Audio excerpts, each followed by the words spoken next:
Jeremiah Smith, after the worst game of the season, unbothered. Notre Dame saying they're going to play man this week. They in trouble. Ohio State by 1,000. Well, here's one of them stories y'all rarely hear. Got a chance to go check out Ohio State versus Texas. Texas fell short. After the game, we got to holler at Jeremiah Smith. Been covering him since he was 8. That's why we were there. Jeremiah Smith comes out, worst game of the season, 1 for 3. And starts signing autographs and hugging everybody that wanted to talk to him. It was constant. Everybody wanted a picture with Jeremiah Smith. Everybody wanted an autograph. And he signed every autograph, took every picture, and wouldn't stop until we stopped him. The stories that you don't ever hear. Jeremiah Smith, after the worst game of the season, unbothered. Notre Dame saying they're going to play man this week. They in trouble. Ohio State by 1,000.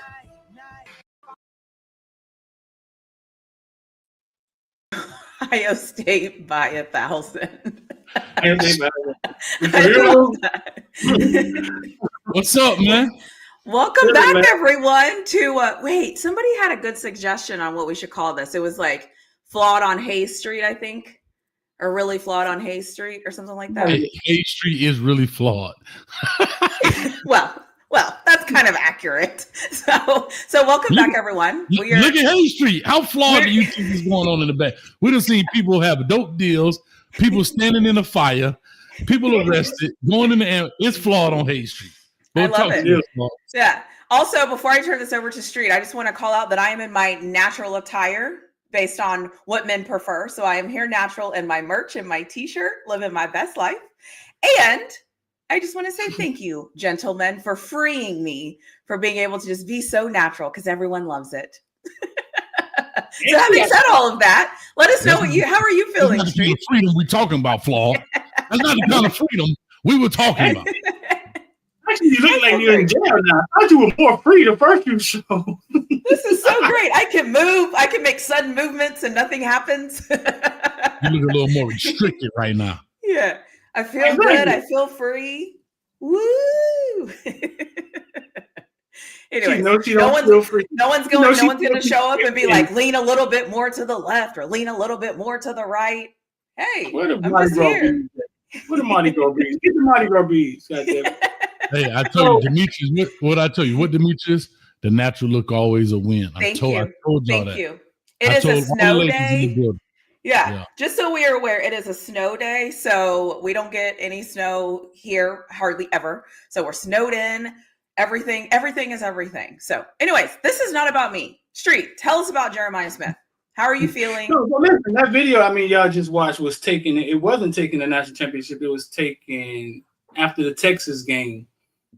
When he had the bad game, and he came out, we went down there to speak with him, and he wasn't bothered, and so other parents and other people were there who have field access after the game, and everybody wanted to take a picture with him. And Jeremiah Smith took a picture with everybody. He signed everything, you know what I'm saying, after the worst game that he had of the season, and he was unbothered. We had to actually stop him. Security was like, listen, man, nobody else gonna touch him, bro. Y'all take him over there. And I was like, oh, wow. Because in those moments, man, when I see these kids as little kids, right, you see them growing up and they you know what I'm saying, they don't communicate well, they don't talk, or he's to himself, and you don't know how they're going to act in those moments when the world starts infringing on their space. And man, I was surprised. I was surprised to see him handling that way. More surprised last night, man, watching them go up to a freshman on third down to win the goddamn big game. And that was more surreal, man. I texted his dad today and told him, "Look, bro, listen, I saw you taking him to training when he was a little kid, and watching this is surreal. Like watching this is I've seen a lot of kids go to the college and go to the pros, but it never looked like this. Right. This is like watching a rock star or something, like Johnny Manziel or some shit. You know what I'm saying? This is different. I love that. You know what? Coach Hayes, what is it? Oh, I was going to say, what is it like for you when you coach a kid that's like that? So it's a great question because I was going to actually make that same thing. Street, to your point, you're actually in a unique situation because you kind of have a coach's point of view because you follow them in that realm, right? Most fans don't know them except from a fan. Even if you were in high school, if you went to the games, you don't have the behind the scenes. You see them Friday night for 3 hours, whatever, and then you see them, on Saturdays and then on Sundays. Right. But because you get the behind the scene access with the camera and the interviews and getting to know the family and all that stuff, it's kind of like a pseudo coach in a sense, right? Like you kind of like get that same perspective. So that same feeling you have is the same feeling coaches have when, and you think about coaches, they're around those kids every day for 4 years, hopefully, without them transferring to every other high school. But, you're around those kids from 9th grade. You saw them when they were this big, right? When they were like for Joe, for example, his 9th grade, big old head, about 184, maybe 185 pounds. You know what I mean? I got a picture. I'll probably put it. He probably going, Coach, come on, man. Hate that picture. But it goes to show you how fast they grow. And now he's walking around like 240, 6'4" and a half, whatever. And he's looking like a Cam Newton. And if you've never seen Cam Newton in person, that's a mutant, dog. That's X-Men. Like these guys, people don't realize he look like a defensive end. Like if you took Cam Newton head off or you put a mask on, you would think he was you would think he was Julius Peppers or somebody. You would think he was Javon Curse. If you saw Cam Newton in person, you definitely think twice about what you type to him. 100%. 100%. That's a big guy. Yeah, he not built like Big Ben. Like Big Ben was big. Ben Roethlisberger was big, but Big Ben ain't cut up and you know what I mean and all that kind of stuff. So to your point and to your question, it is exciting to see that journey and to see those young men, grow and become their own man and become who they are. And then on Sundays, and you reflect on all those conversations. Hey man, are you prepared for this? So if y'all watch a lot of the person player prospect videos, I always ask them this one question: are you ready for what you have for? Be careful, because guess what? As the good book say, he'll give it to you, and give it to you in abundance. I always ask everybody that same question because when it comes fast. Pause. Well, semantics, depending on who you ask. But I'm just saying. So when it does happen, it happens very quickly. And you have to be prepared for that because the fans, like you said, the fans don't care he's a freshman. The fan, no, the security had to be like, bro, you can't sign every art. You got to tell these people no at some point. Bro, he was on it. Like y'all know. Add that picture to the screen, Hayes, and then we can get it to the show. Cause this was kind of we're into the show, Street. What are you talking about? I woke up this morning to this. Like this is Sports Center. Yeah, Sports Center posted this. ESPN posted this, and I was like, man, look at that. I gave him that shirt. You know what I'm saying? After that game, and it was, I think it was the playoffs of the championship. Let's say Footballville. Wow, it's a Footballville. Awesome. Yeah. That's the shirt that I have to picture him. He's holding the shirt in his hand. He was like MVP of that game. And it's just surreal to see it go from the city of Miami, the hood. You don't know who's going to make it out. So ESPN like literally posting, you know what I'm saying, a picture of a moment where it was just us there doing our thing. You know what I'm saying? No, it's great. Like you said, you think about it. Like I think about the good things, right? When you have like the Dwayne Bowes or you have the Bonds and those guys, but then you coach the guy like the Antonio Browns, and it's like you coach him, coach. It's just different. It's different. So it is good. And the biggest thing too for you, Street, is like you say, I think what you started off with Duke, and Duke is another one, but you're starting to see that journey of that little dude right there. Who would have said that little cat coming out the crib will be arguably the best player in college football at 18 years old?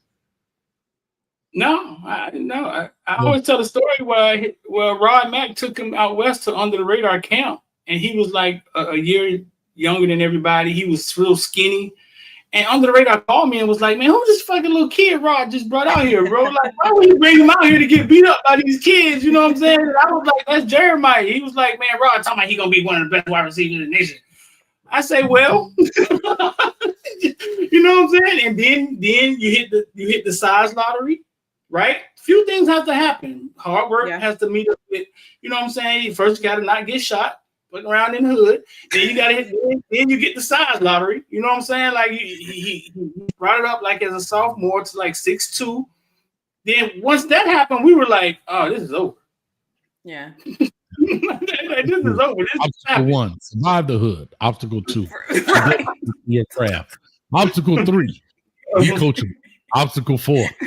Eat your vegetables. Obstacle 5.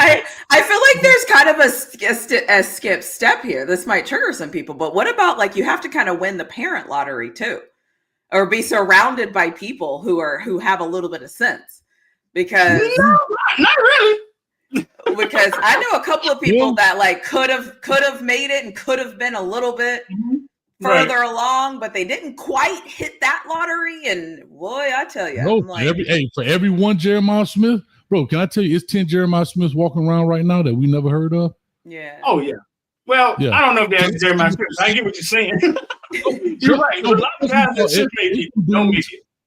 No, but I mean, it's some dudes out here that legit ballers that just made a bad decision somewhere, or the work ethic wasn't there. I mean, were they Jeremiah Smith in its totality? No, but we're talking about size and skill and speed. Yeah. But again, what makes Jeremiah Smith is his totality, everything he has. And that's kind of what Flaw was saying about parenting, a dad. Imagine, who would Jeremiah Smith be if dad was like, man, just go to practice? Would he be Jeremiah Smith? We don't know. Probably not. Yeah, it was exactly opposite. Flawed, I know a parent. We'll talk about this after the show. I know a parent who played in the playoffs this weekend that I thought the parent was going to be the reason that they just don't make it. And that boy put on the show the other night versus Detroit. And I was like, because they were so involved and they were so had a stronghold on what was going on, and the way they were navigating it seemed so weird. But goddamn it, it worked. Yeah. It worked. You know what I'm saying? That's why I always tell people, like, when people get in trouble and we're like, oh my gosh, I can't believe, I'm like, you never did anything, that you just didn't get caught. You're just luckier. Like, come on. So or the moon aligned for you, dog, to get it by. Yeah, like I don't think we think about how many people were actually doing things they shouldn't have been doing that just got lucky, i.e. myself. Like sometimes you just get away with it. And so you get to live to fight another day. So what do we think about that the championship game? How did we feel last night? I feel like the better team won. I just think Ohio State has been, I think, talent for talent against Notre Dame. I feel like they were just the better team. But I didn't know if you all saw anything different, or were you shocked by the outcome? Like, how are you feeling? As a Texas fan, I want to call out, it's really funny that now we know what a hold is, but whatever, I'll let it go. I won't say anything, i.e. number 70. Anyways, it's fine. Everything is fine. Now we know what a hold is. And now a cornerback that's gotten the most holding calls in college football all year, all of a sudden against another team, they see the holds, but not against Texas. But that's okay. So how do you all feel like the game went? Were you surprised? What were your thoughts? I know, I was just thinking the same thing. You want some cheese with that wine? Actually, I want the violin with that wine. I was really looking for it. I was like, damn, it's in the box. Oh, you don't have it? I have it, but it's in the box. Oh. But, okay. I'm going to get it. So here's what I'll say. I'm not throw a quick pitch at the 1 yard line. How about not throw a quick pitch, right? How about when it's 3rd and 18 and you're seeing Colin Simmons get choked on the right side from the right tackle and everybody sees that it's a hold? Call it. Except the guy that matters. Everybody's right. Everybody saw it. Right. But the one ref, even 70 was like, oh. Yeah. Anyways. So I said this watching the game. I watched the game. Notre Dame comes out with the best game plan you can have. Play keep away. 8-minute drive, something like that, 9-minute drive. And I'm sitting with my dog Mike, and he say, boy, Notre Dame came to play. You know the first thing I told Mike? I said, it's like a Usain Bolt race, bro. It's not sustainable. I said, don't get that twisted. I said, you know how Usain Bolt, he never the first one out the block. Everybody does this. Blah! And all of a sudden you get that 20 meters. You like this. You get that at 40 meters and you see that shadow, you be like, you get that 60 meters and you start seeing the shoulder. Yeah. You get that 80 meters, you like Tyrese on Fast and Furious. No! You just shoom. And that's what ended up happening. Just, Ohio State they came out with a good game plan. And that's usually what happens because you do things probably you haven't seen. They adjusted to it quickly. And then just talent took over. Yep. Yeah. No, I thought they were favorite. Yeah, I thought they were the favorite. Notre Dame actually kind of made it a game. I thought Notre Dame, I'm not gonna say they got lucky, but Notre Dame had a favorable route. And then they had a favorable thing happen when Carson Beck goes down, because I think Carson Beck would have beat Notre Dame. So they kind of ended up there, and it was like, all right, we got a shot. We were a 10-point underdog, whatever it was, 13-point underdog. We here. You know what I'm saying? Let's take our best shot. Them boys came out there with the Pee Wee football. It's amazing. It's amazing to me to watch these coaches play simple, fundamental football. It's 3rd and 6. Okay, we're gonna quarterback keep this thing like it's 8U or something, dog. And it ain't pretty. You know what I'm saying? Like, and it's a simple, fundamental football. Huh? Bro, Riley Leonard, first drive, he had 8 carries himself in an 18-play drive. Bro, that is 8U, 9U football. That is how football looks in Miami Guard. You know what I'm saying? Yeah. So literally, Hayes, they're going to what we all thought, well, that quarterback ain't smart enough to play quarterback. And it's turning right into that game that we saw our whole life. Yeah, because you know what's funny is this game is going in cycles. We're never old enough to really see a lot of the cycles until you get to the end of your life, I guess, right? So people that grew up in say they were born in the 40s, so they kind of start watching football in the 50s and 60s, right?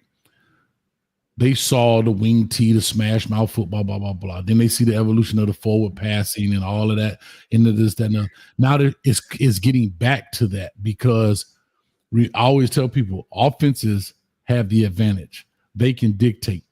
So now when you saw all of these skinny dudes out here, these 4 wides, well, you had the Zach Thomases out there playing and the Mike Singletaries and these big body backers that can't cover these 4 wides, right? That's where the whole nickel and dime came in. Oh, you bring this guy? We got one guy. Remember Jamar Fletcher for the Dolphins? We first round pick, we draft him just to play the nickel. Just to play on 3rd down. Remember the 3rd down back? That's obsolete. There's no such thing as the 3rd down. Travis Minor was our 3rd down back to catch out the backfield. They throwing the ball on 1st down now. But what you're starting to see is now people's defensive rosters are smaller with the linebacker play because they're not 250, 260. They're 230, 225 that can run. Well, if you're 225, let me bring a fullback in. And let's go run it up the gut. Now it becomes a muscle thing and not a speed thing. And so now you're starting to see fullbacks. I said that before. You're going to start seeing more fullbacks in the game. Not the H-back, not the pretty big tight end like Arroyo. That's a tight end that's slash receiver. You're going to see the Jay Novaceks come back in the game. You're going to see what's my man? Mike Allstott fullback type bodies come back in because the mismatch is there. And so that's what you saw with Riley Leonard. We're not faster than Ohio State. So what are we going to do? Let's just go straight ahead. Yeah. That's a good point. Street, you said something that I think is happening in the NFL too, with the quarterbacks that have made it to the divisional games or the championship games of their divisions. Because if you notice, it's the scrambling quarterbacks. It's the quarterbacks that can get a 1st down with their legs that makes the offense more dynamic. Nobody knows what to do.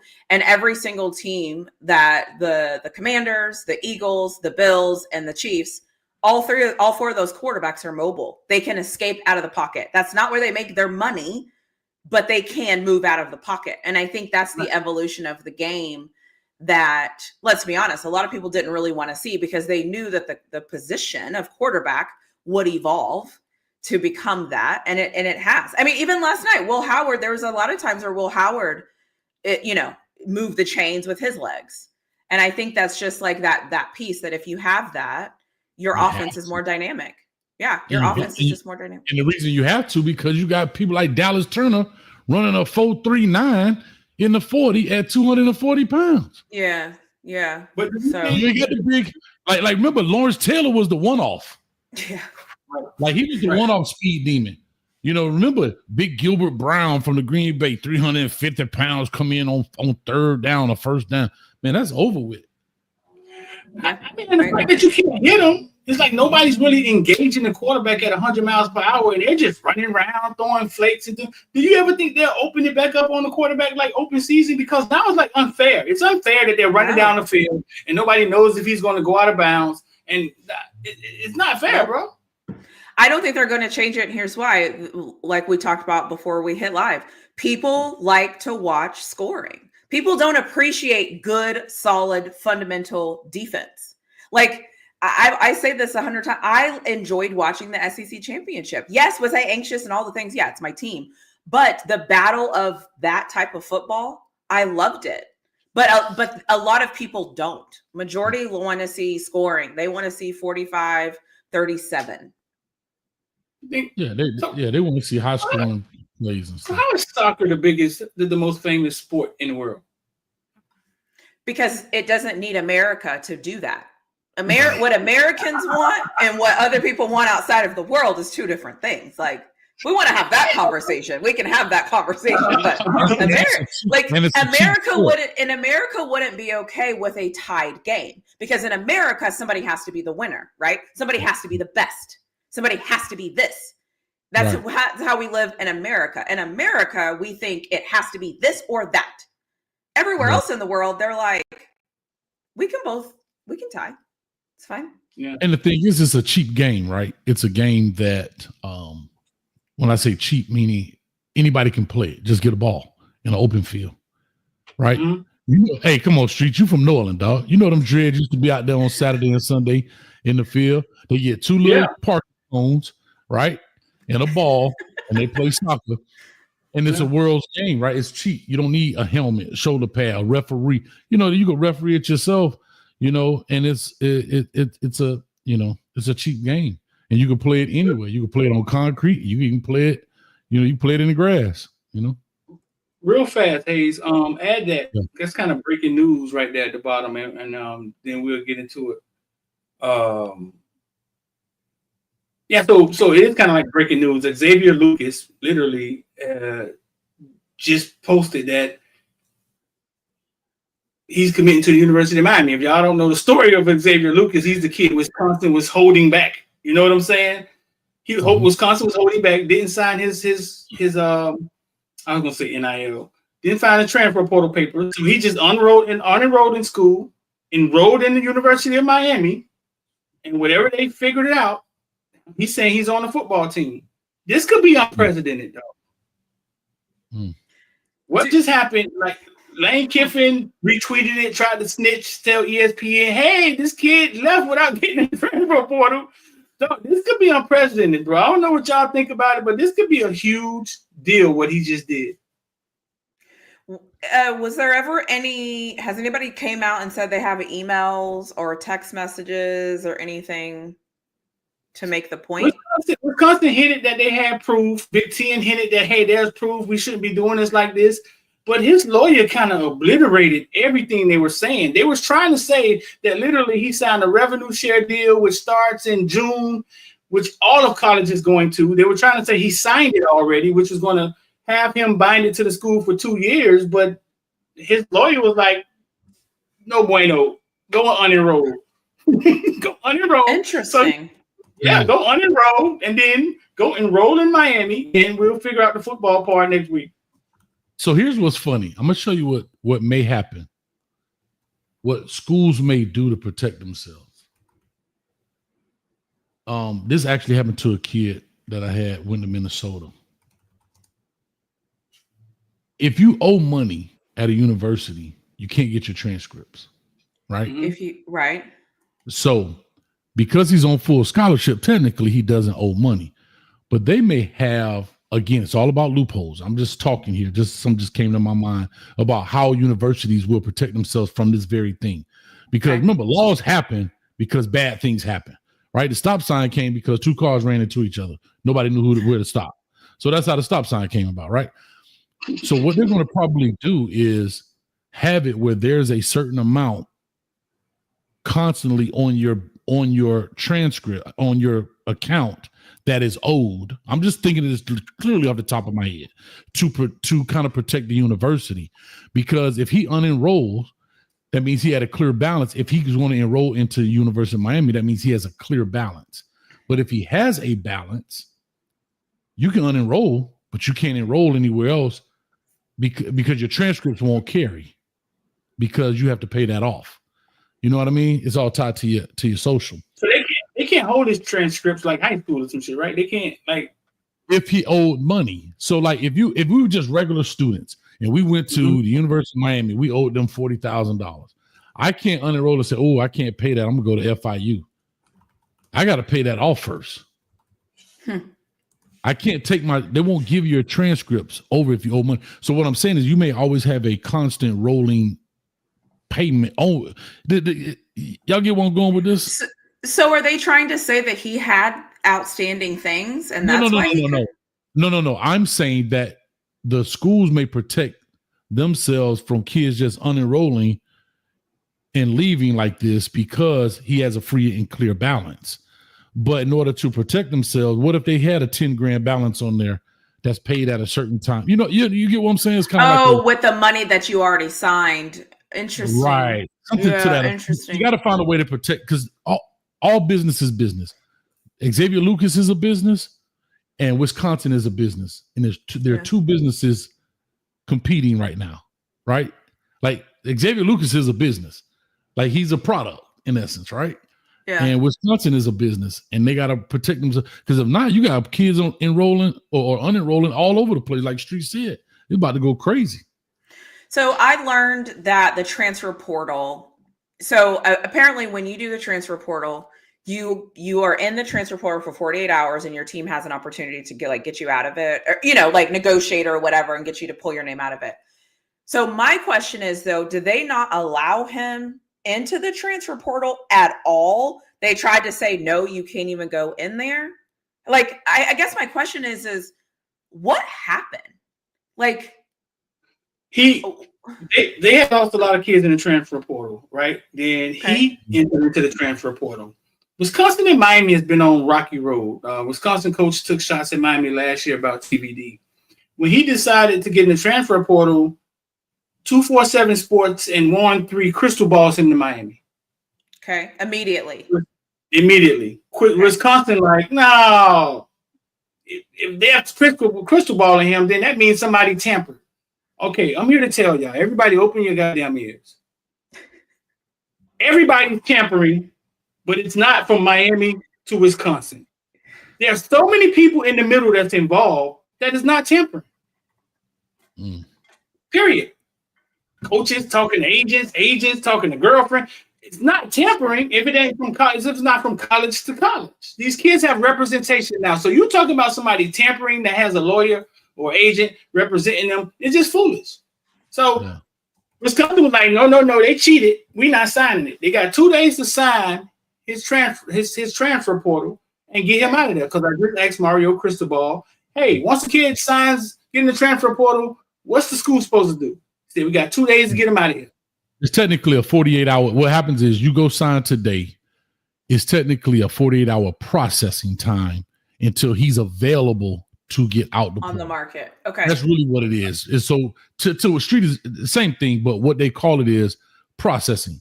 So you fill out the paperwork, which is a sheet of paper, fill out a couple of things, and they need quote unquote time to process it. Maybe that is to check his classes and build his transcript up. What's his ballot? If he has a ballot, all of that stuff to kind of, do their due diligence on their side. So they have 48 hours to put him on the market, if that's the right way to say. And then once they do that, then he can now be picked up by said university, whatever. But they're saying because he immediately jumped in the market, because he jumped in, and as soon as he jumped in, they crystal balled him. That means they think there was some type of tampering happening to get him in the portal. Yeah. That's and basically they understand we're not signing it. And that's the first time I seen the school do it. I had never seen a school do that, and they didn't sign it. He got a lawyer. His lawyer went active on Twitter and was like, "Listen, if I was Wisconsin, I would sign this because this doesn't look right." And then basically, he came home to Miami. Was home just sitting in Miami, and last week he unenrolled in Wisconsin and enrolled into Miami as a regular student, which is unprecedented. Bro, like it reminds me of, like, I was telling a story of, like, when I was a CO, nobody wanted a late slip. Like, everybody rushing to get to work, don't want a late slip. And I got to a point, I was kind of an unorthodox employee, so whatever. Really? They get a late slip, and I just be like, I was like, an orthodox employee. I love it. Because the way I looked at it was like, they're sitting there as the supervisors, and they are, you know what I'm saying? They got all this control with this late slip. So I just started taking their power away. I just started just being like, give it here, dick buckets, and right on it, be like, whatever. And it made them not want to give me a late slip, right? It was something that just was like power that really didn't exist. You feel me? Yeah. That's kind of like what is making the transfer portal paper looks like. It's like, why are we doing this when we can just walk around it? This is about college, right? Until you motherfuckers make it not about college. It's about college and not sports. Right. That's true. I think personally, this is not an Xavier Lucas thing. I think this is a Wisconsin-Miami thing. I think so too. I think he's just in the way. I think they're pissed because we gave them TVD and we ain't gonna take it. And they hot about it. And the return on that investment didn't work out. Right? No ROI on that one. But I think it's a Miami thing. I think it may be a Luke Fickell crystal ball beef warning shot. Yeah, it's kind of like I think I kind of like it. It's just kind of stuck in the middle of this. Yeah. He can play, but is he Jeremiah Smith? Is he the best player in college football? Probably not. I'm not saying he's not a good player, but what I'm saying is he worth Wisconsin being sued for millions of dollars? Probably not. No. Probably not. So it's really a who's swinging the most right now. I was gonna say it sounds like a pissing contest. There you go. Thank you. They signed one of our cornerbacks. In the middle of this, they signed one of our cornerbacks. Right. When our cornerbacks walked in that locker room, like David Lucas on the ground in handcuffs.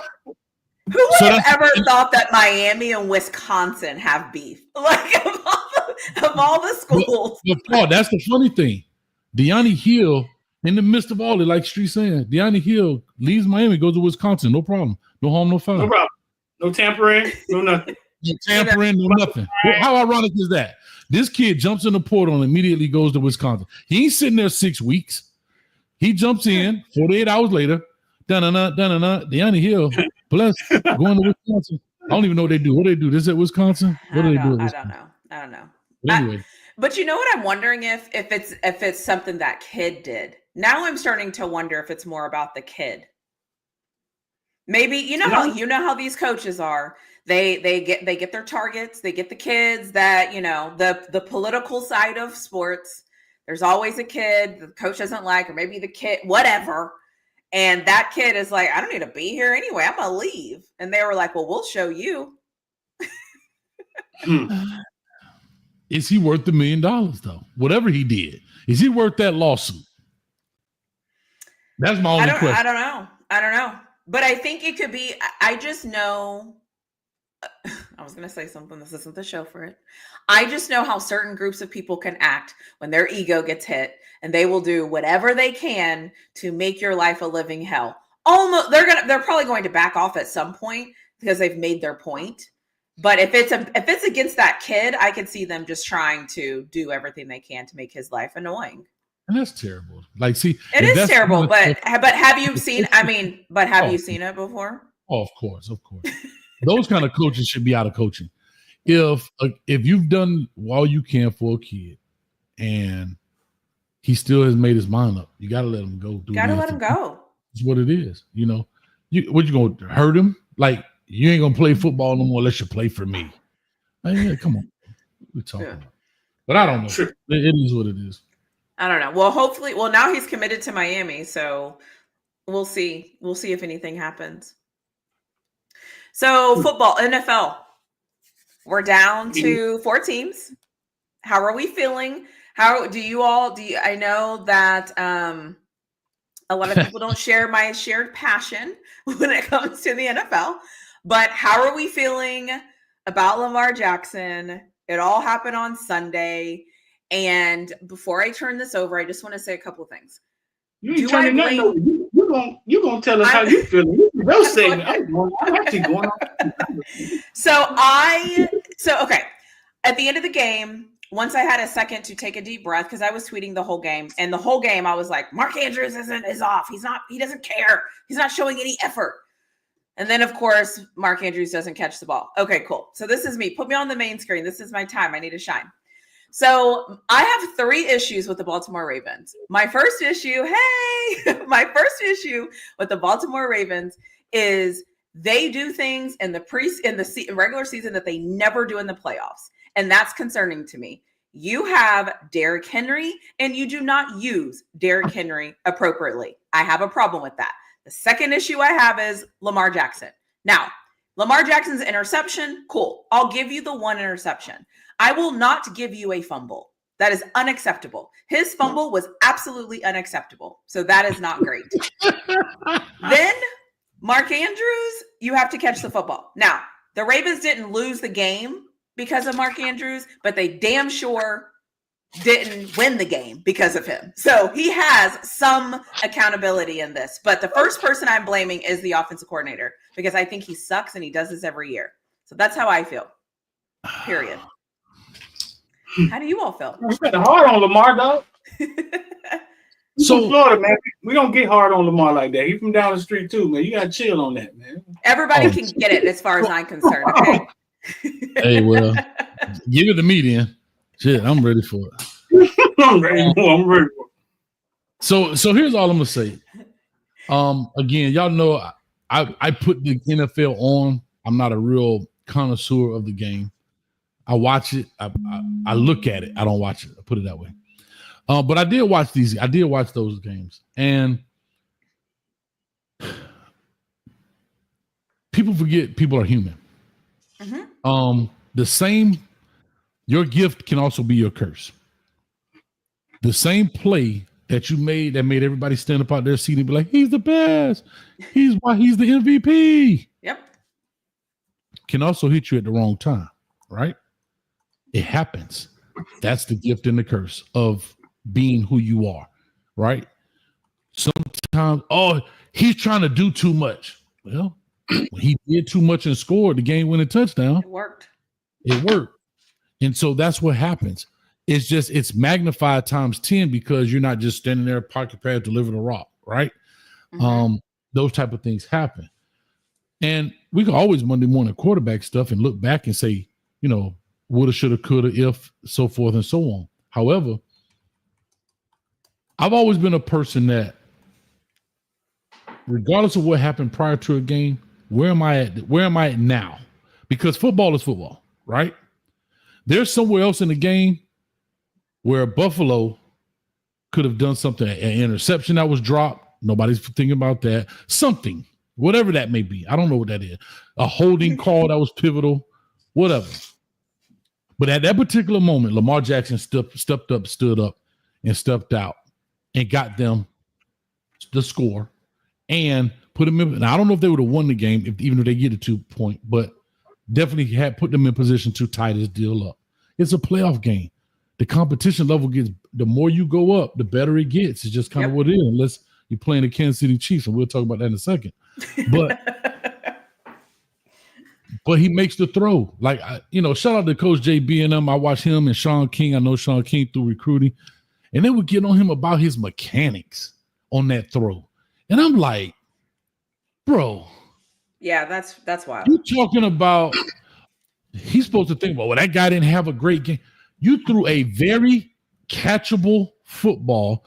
Was it spot on right at the face mask? No. But it was clear. It wasn't like he was falling backwards, had to run this way. Then they were talking about 5 and 7 step drops. I get all that too. But at some point, from a coach's perspective, I get what Coach JB was saying was when I go in the film room, I'm going to get on him about that. But that is not why you lost the game. That is not why he dropped the ball. That's the human part of it. Now, Mark Andrews, he getting his head knocked off right now, and I get it. Yeah. So and see that all the time. Can I just say the Mark Andrews, in my opinion, yes, he dropped the game tying potential 2-point conversion. I got it. However, it was the fumble. It was 2 plays also before where his effort was piss poor. So I feel like people are just, again, I'm going to go on a tangent here because it bothers me. A lot of people just watch the condensed version of a football game, right? A lot of people just watched what do they call that? The highlights. A lot of people just watched the highlights and all they saw was the one time Mark Andrews didn't catch the ball. Or maybe the fumble too. But during the game, if you've watched Mark Andrews during the game, there was a couple of times where he was just not available. It was just like, I don't know what was going on. And I'm on Twitter like, is Mark Andrews an active participant in this game? What is Mark Andrews doing? Mark Andrews' body language is terrible. Like I was tweeting it the entire game. So my issue with him doesn't just come at that moment. I was seeing it throughout the game because he kept doing it. So that's why for me, I'm like the whole game, it felt like he wasn't present. I don't know where he went or what happened. Yeah. And I get it. He's human, right? Things happen, blah, blah, blah. I got it. Cool. But like, where were you? Just where were you? So you know the funny thing, real street crowd, I'm gonna say this. This is one of the hardest things in the coaching profession. Google man, where you been, man? Shout out to Google man. The hardest thing in the coaching profession is to make that call on Mark Andrews. One, he historically has been consistent. Not in his best game, but historically, I heard he only dropped 4 passes all year. Okay? Mm-hmm. All year. True. He had a forced fumble with the punch out. A game of inches. An inch to the left, he punched him in the wrist. An inch to the right, he knocks the ball out, right? So, but as a coach, here's the hardest thing. Do you go back to your dog? Or do you go away from your dog in those moments? That's the hardest. You go away from him. But see, that same thing, guys come up and make that play. Jeremiah Smith was 1 for 3. Jeremiah Smith was 1 for 3. I need a big play. Am I throwing to the third best receiver? Or I'm going to the dog. Like that's the context. But the context matters here. Has Jeremiah Smith's body language the whole game been bad? Has he been missing blocking assignments the whole game? Has he been dropping passes he should have caught the whole game? You know what I'm saying? Like, or on the sideline saying, "Hey, coach, I got you. I'm ready. Throw the." You know what I'm saying? Like, I don't think it's just this or like my thing. Like I said, and I always say this. I'm always like, put me on somebody's coaching staff because there's so many little things that I'm watching that I'm like, how did you all not see this? I was whining and complaining about Mark Andrews since the first quarter. Like the first quarter, I was complaining about him from go. So I'm seeing it and I'm at home. Did anybody talk to him at any point? Okay, so here's the question. Zay Flowers is hurt, right? He was out. Mm-hmm. Mm-hmm. Mark Andrews has been his best target probably for the last. So it's almost like we're on the goal line with the game on the line. Hey, how many plays do you practice, and how many people do you practice it for? Like when you look at the play, that's a good point. The season's on the line. No, you only got about 4. You only got about 4 2-point conversion plays. Like these, you master because if you're going for 2, it's because you have to have it. I think that happens. Best plays that go to your best player in some form of fashion, and they usually have a checkout. If they take, it's if this then that. If they take this away, then we're going to run that, and that's how it usually goes. And it was open. It was open. He was open, and he still dropped it. because he'd been playing like that the whole game. Yeah. So I don't know. Okay, so let me ask you a reverse question. You see that comment down where he hadn't fumbled. Right. Okay. So and that perfect. That's going to lead into my question. As a coach, if you're in a game and you can see your player doesn't have it, you can see it. I'm assuming. Listen, I could see it. I'm assuming somebody on the Ravens on the offense, somebody on that team realized Mark Andrews didn't have it. I'm making this up. But as a coach, when you know that a guy that you have trusted and have done whatever, and he just doesn't have it. And every quarter, it's not getting better. He's literally missing blocks. He's literally not making effort to catch passes. I can tell you how they do it in the movies. But I'm saying, like, Coach Hayes, has that ever happened? Like, what do you do? What do you do when you see your players not in it? In the movies, okay, the music starts playing, right? It's fourth. We got a 2-point conversion for the win. And I come in the huddle and I look, I say, hey, you good? Get You me got the it. And ball. Hayes looks up at me with the sweat coming down his face. Give me the ball, Coach. Coach, I'm gonna do this one for you, Coach, because you believe in me. And my own daddy did. Exactly. 26 It all happens in the huddle, bro. Like, you go in the huddle, you look him in the eye, and you be like, bro, man, like shit today. Listen, What a win.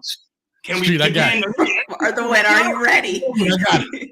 Hey, Street, you're playing like trash today, Street. But guess what? You're doing this for your family.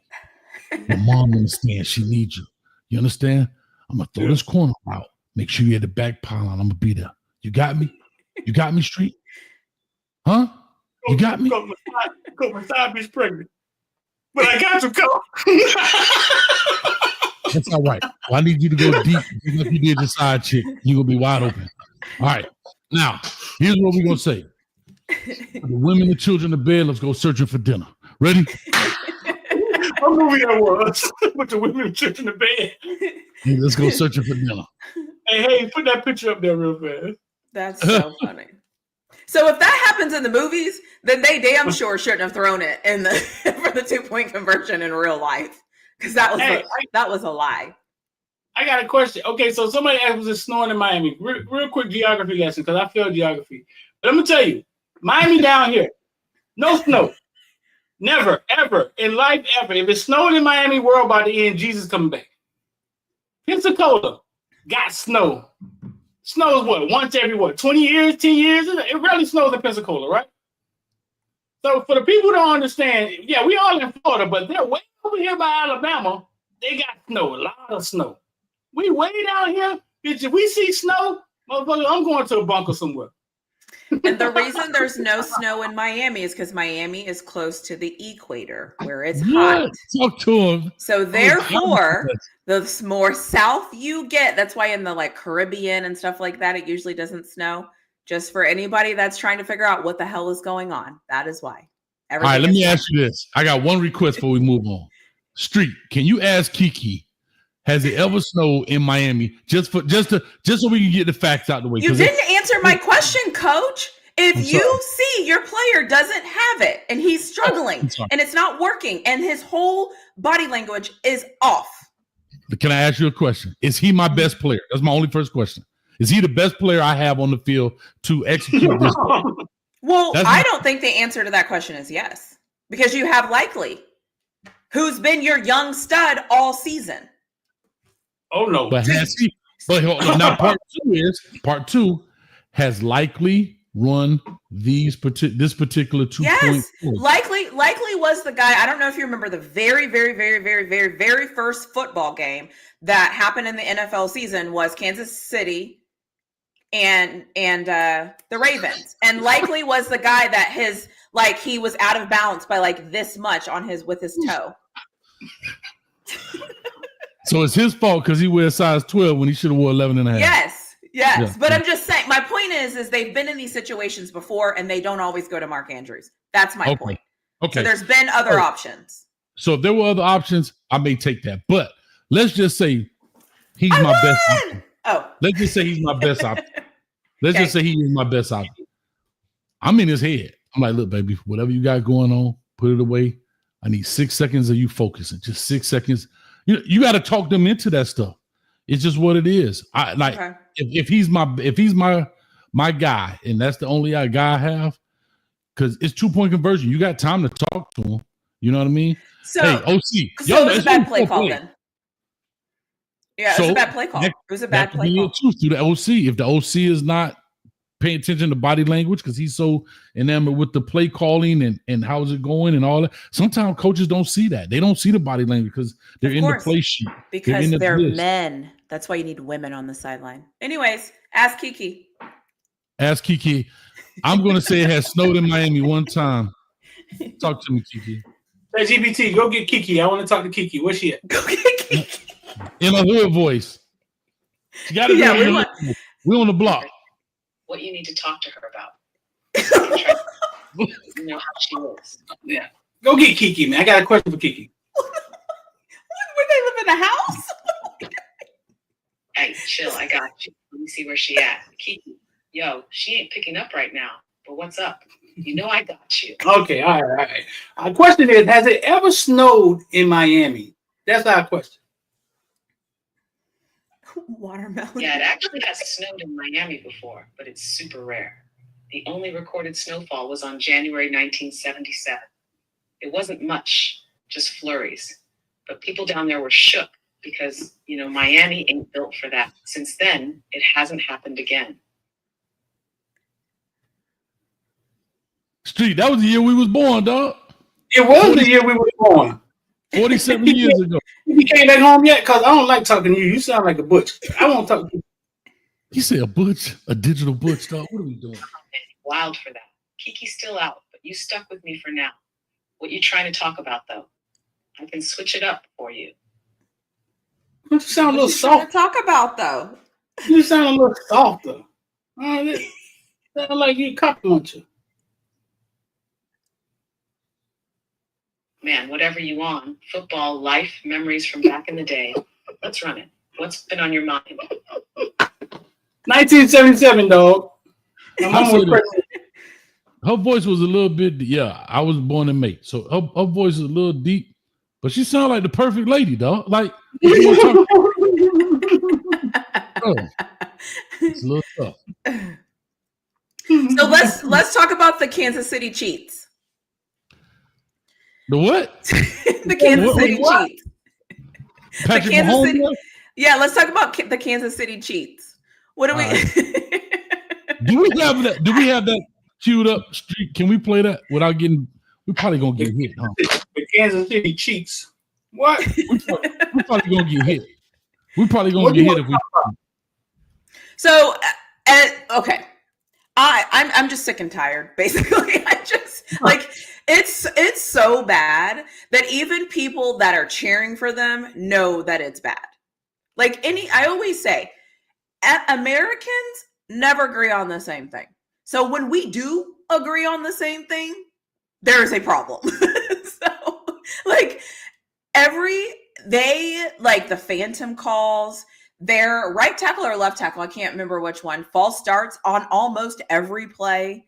It's like, but it doesn't matter. It doesn't matter. That really doesn't happen. I'm like, why? Like, I feel like people think that football has to be controlled in order for people to watch it. And that's not true. We will watch it.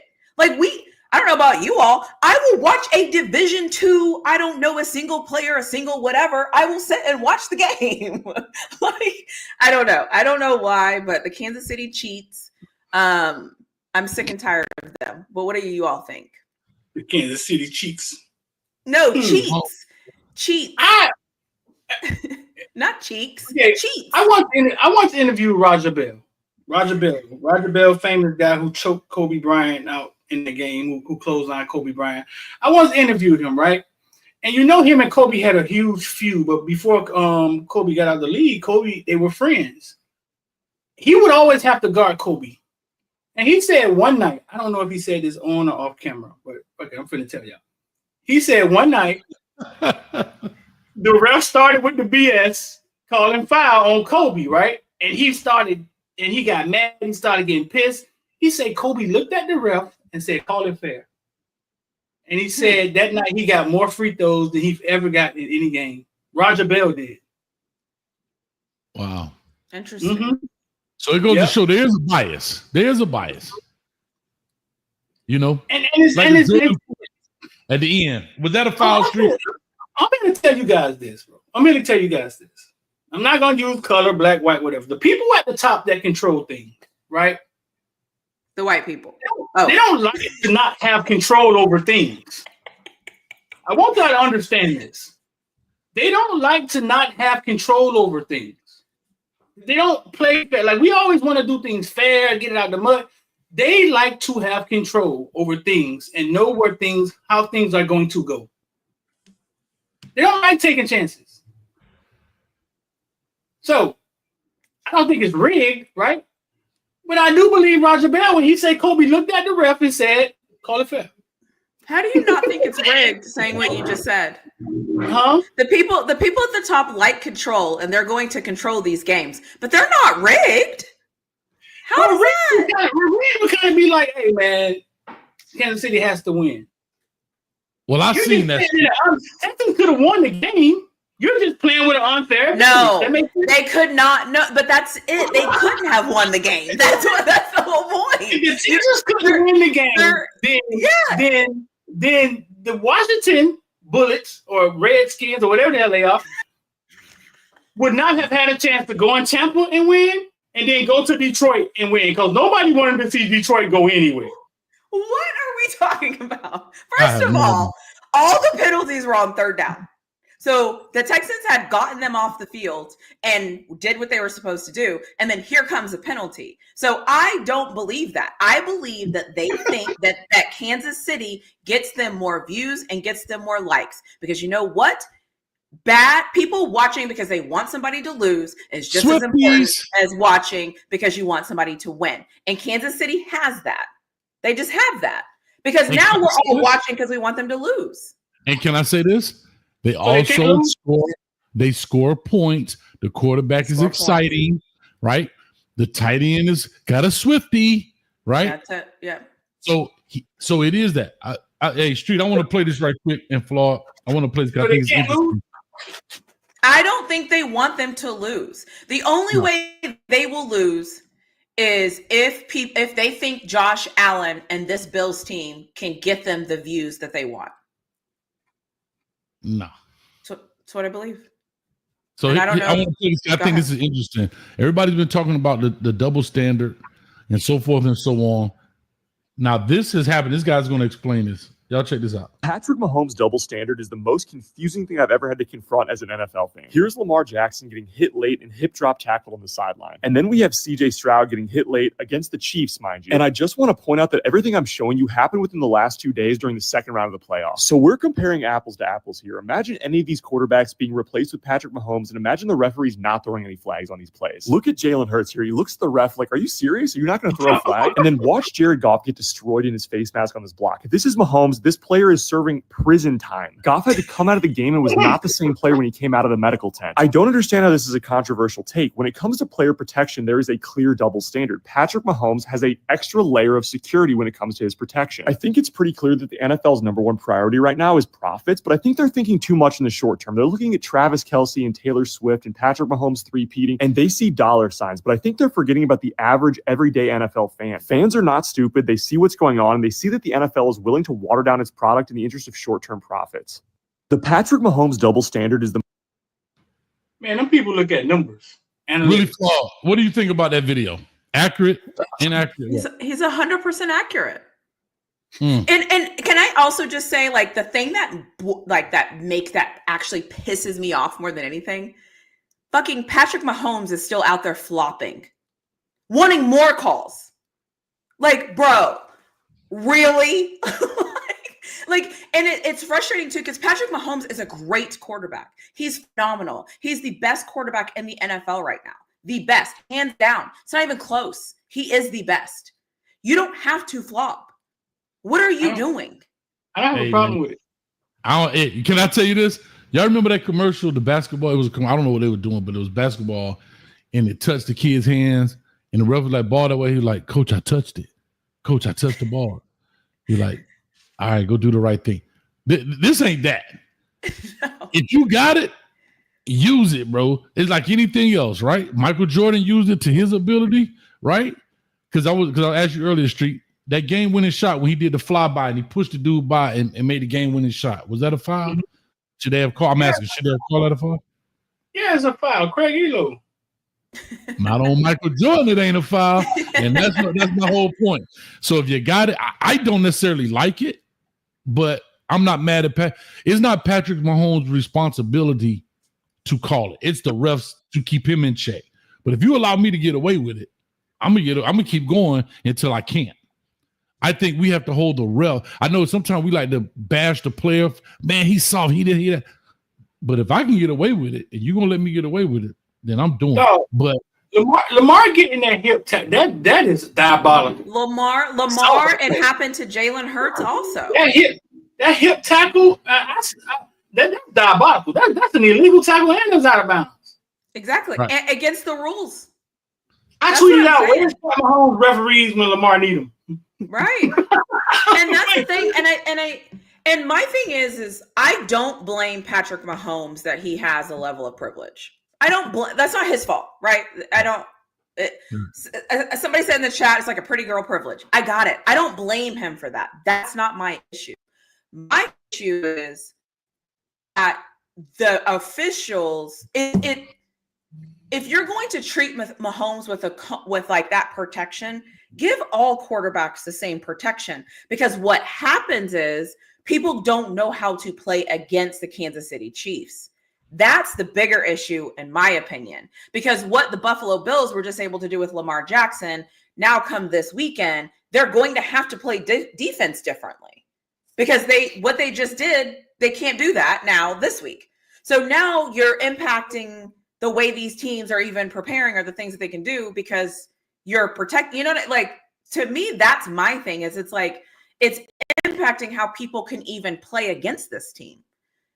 And then what happens, there was a part in the game where Patrick Mahomes was like tiptoeing and he wasn't out of bounds yet, but he was trying to go forward. And the defenders are literally up there like they're playing basketball.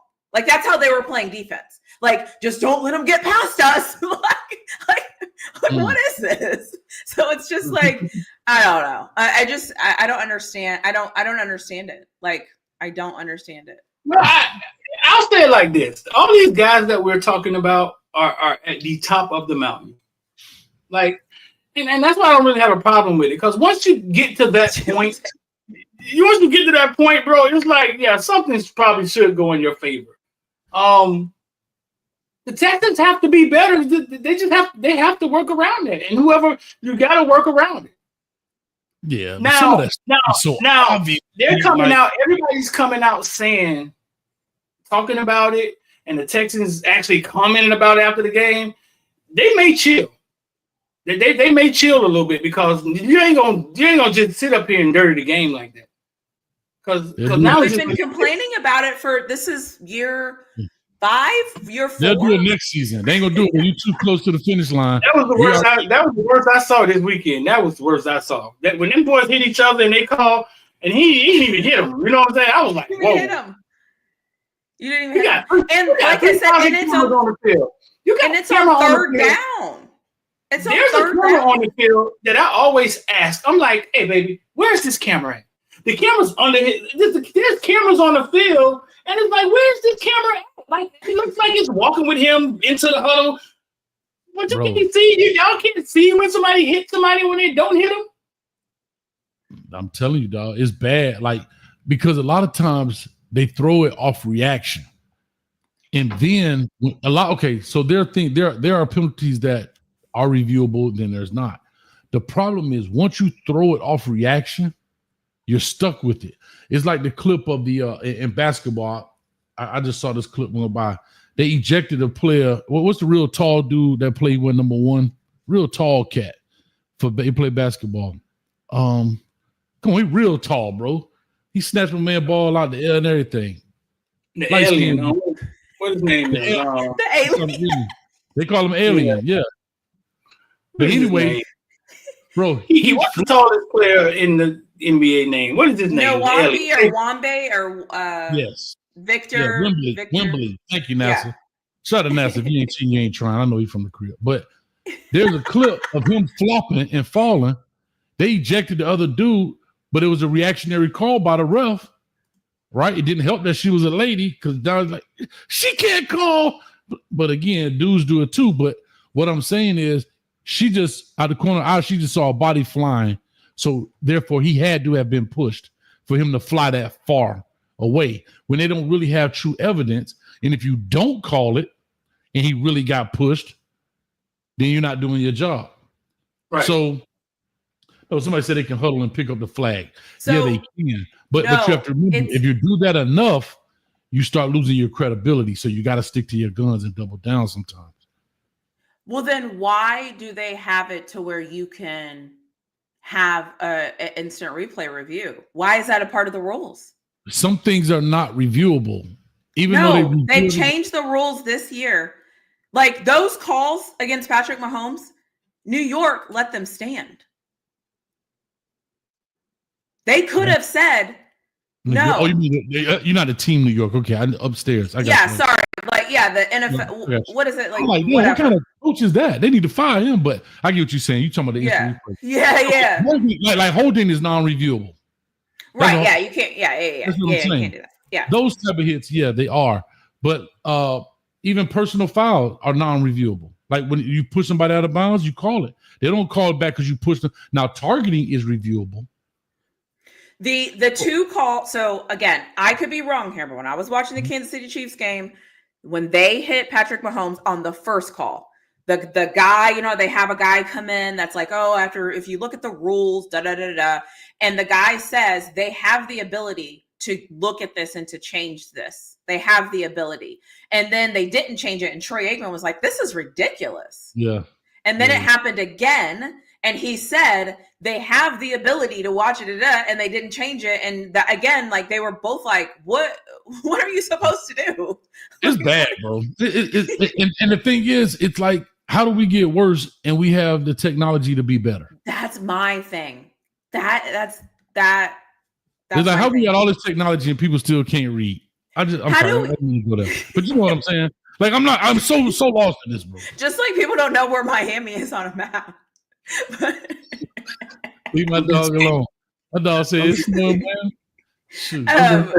Yeah. The other thing I will say though too is that we have all this technology, and then have you seen these little bitty coaches go look at this little bitty screen and and they're like, let me replay the few. Let me replay. Like, why are we doing that? Somebody just radio down and say, hey, it wasn't holding. The ball's at the 37. Set the clock to 4:23 and let's get back to the game. Like, I got the best one. Here's the thing, right? I got to go into the hood. Yes. You're like,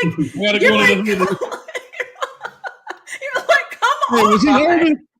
He won't hold it. It's 2025, and that's how we do reviews on a little bitty monitor. And they're like, FaceTiming his wife. Hey, baby, warm up the leftovers. I'll be home in about 30 minutes. We're going to get up out of here. $1 billion industry. I just can't. Anyway. Hey, but real quick, I do want to say this because we talked about fixing games. I thought this was pretty cool. And then we'll push on. This is the guy. This is in 1990. He was talking about the NFL and the owners fixing games. Kinds of who's to interview him. And when I interviewed him on about the 7th or 8th interview, he admitted to me that he had personally participated in the fixing of no fewer than 32 NFL games. How does that happen? He liked to work with the quarterback. He would go to the quarterback would come to him and say, I need some bread. What's the line on the game this week? And the bookmaker would say, you guys are favored by 6 points. And then the reply was, we're not going to cover the spread. And basically that was it. Now, do you name players? Oh, sure. I name players. And also in 1979, I go into the specifics of 8 fixed games that were allegedly fixed by 2 referees who were investigated by both the FBI and the IRS. And I list the 8 games on page 308 of the book. Yeah. I'll just leave that there. Y'all go watch that on YouTube if you want to watch the whole thing. It's about a 7-minute clip. But he get deep into this. That's Pat Sajak up here interviewing a cat, bro. He do What year that was? 1990, I think that was. He was talking about it. And I heard this before. I could be wrong. Now they make coaches sign NDAs. They make these officials sign NDAs, I've heard. So I know some officials, I know a lot of the officials I know they have to have, a lot of the officials, from my understanding, are already, I would just say, well off. Most of them are lawyers or doctors. They have a certain profession too, because it's not worth you fixing a game where you could ruin your medical license or your law practice or whatever the case may be. I was talking to somebody. Who was I talking to? They were talking about giving referees a particular salary. But, you know, a lot of it now, man, when you start getting to these big games and betting, remember the guy from basketball that was big with the betting and stuff? But they've changed a lot of stuff. He just did another interview. Did he? Yeah, talking about how they had it out for Allen Iverson and he just used to bet against him. Oh, wow. That's wild. Because he knew they had it out for him. Yeah. He went to jail. Tim Gunnigy, right? He went to jail behind that, right? Yeah. Mm-hmm. Yeah. Somebody said, I need Vanna White if I'm going to be watching Pat Sajak. The fact you spell Pat Sajak, is that how you spell his name? The fact that you know how to spell his name is the fact that I knew that's what that was. No, that's funny. Shout out to T-Saw in the building, man. That's funny. The other thing happening in the war. Wait, so who are you all going to pick for a Super Bowl? So we have Chiefs versus Bills, and then we have Commanders versus Eagles. You got to pick who you think is going to win this. Patrick Mahomes boy versus what's his name? Gilly and the Eagles. I want to see the dance with the little baby eagle and Too Short come out and be like, I go on and on. So that's a repeat of the Super Bowl, what, 3 years ago? I think. I don't know, I guess. That started their three-peat, I believe. Who do you got, Street? I want to see, I don't know, fuck the Bills. Let James Cook get in there. But I want to see Jaden Daniels, bro. I watched him play the other night, man, and that was pretty cool for me. Watching Jaden Daniels take down Detroit. Okay. I want to see Jaden Daniels. And who? Washington and Buffalo. Yeah. I want Eagles and Buffalo. Man, y'all hating on the light-skinned brother, man. Man, he got a mohawk with a little tail in the back. And he talk like Kermit Frog, but he got a touch. Patrick Mahomes boy. Patrick Mahomes boy. I'm gonna leave that where it's at. Hey, the way that I feel about Marcus Freeman is the way that I feel about Patrick Mahomes. I'm just gonna leave it at that. Patrick Mahomes boy. Patrick Mahomes boy. If you're not sure if you want to declare about being black and owning being black and standing in being black, I'm good. Period. Same goes for you, Marcus Freeman. Anyways. Green 32. Green 32. You know that who was the coach that used to coach the New Orleans Saints? Sean Payton said the one flaw he saw in Patrick Mahomes' game is his voice. He said he's gonna draft. Yeah, because it's so squeaky. It's so squeaky. I mean, like, what do you mean? Like, you want me to run 32 smash right here? Like his voice doesn't match. Yeah, but like I said, I can't get behind anybody that. Yeah, if you, no. The other thing you be like, what is that? Stop it, bro.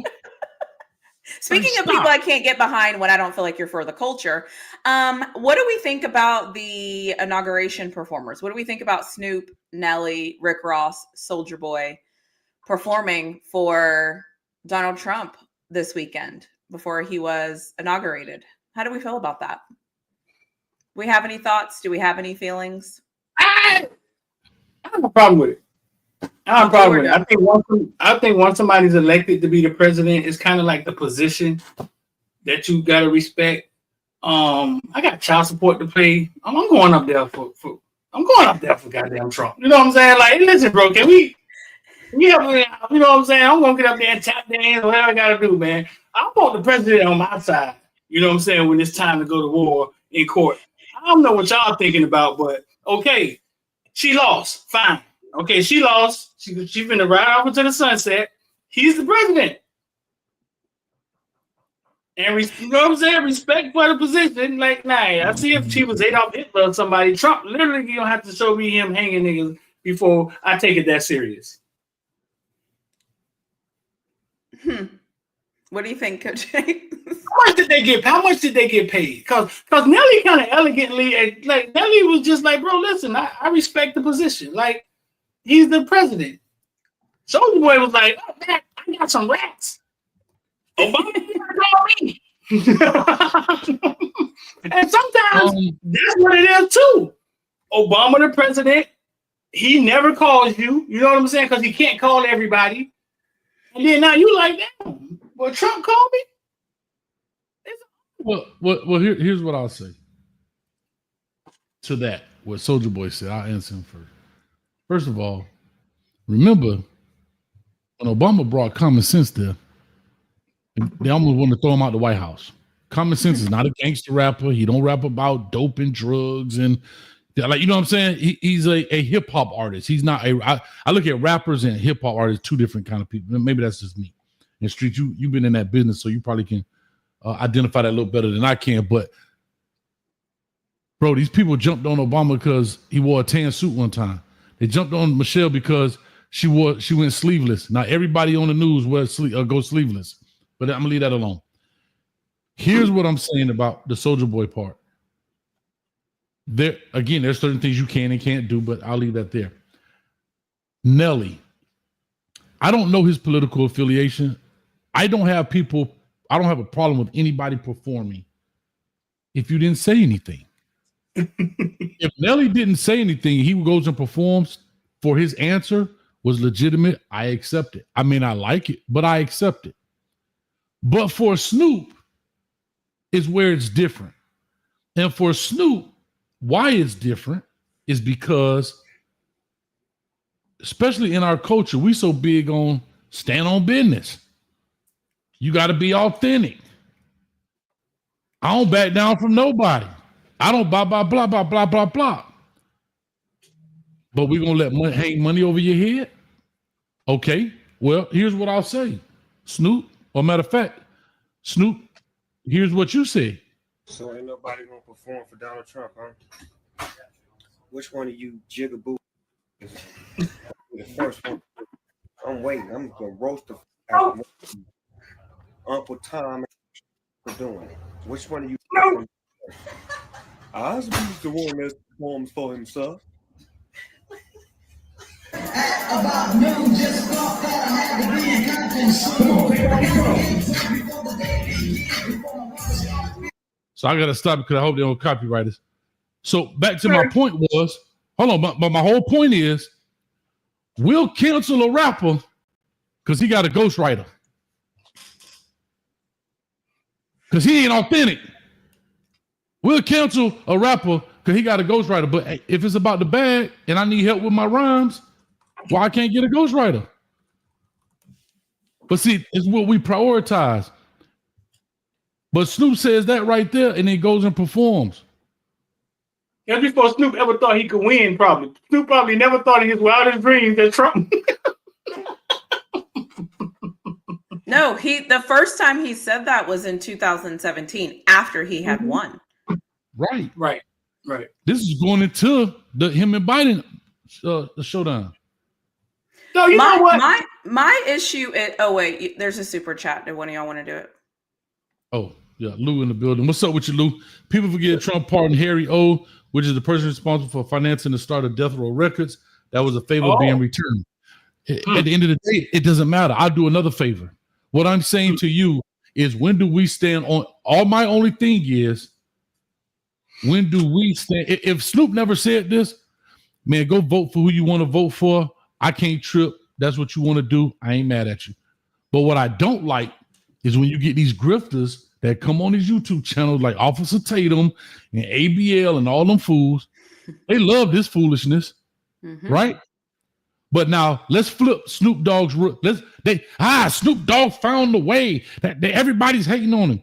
But let's just say Snoop was a Trump supporter then, and he said those same things about Kamala Harris, and decided to go. And then Kamala Harris won, and he went and performed. Officer Tatum and what is the ABL and all them people will be dogging Snoop out right now. But because it went their way, it's cool. See, my thing is, if it was in reverse, I'd be calling Snoop out for the same thing, because you need to stand on business. I like Snoop Dogg, but at the end of the day, that's my only issue. I don't have a problem with the other guys performing, because I don't know what they've said anything out publicly. If they did, then I hold them in the same regard I hold Snoop in. That's just where I am. Put that up there, Hayes. I guess life goes forward, right?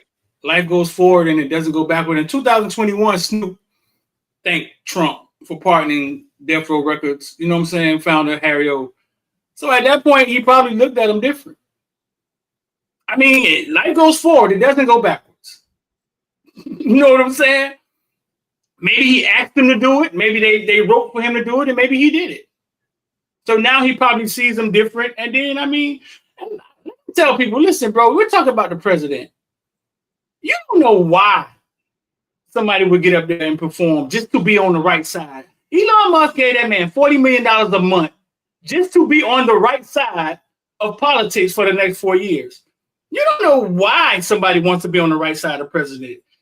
IRS might be coming after him. It could be a lot of things. That's why I don't really judge people in that moment. We're talking about power.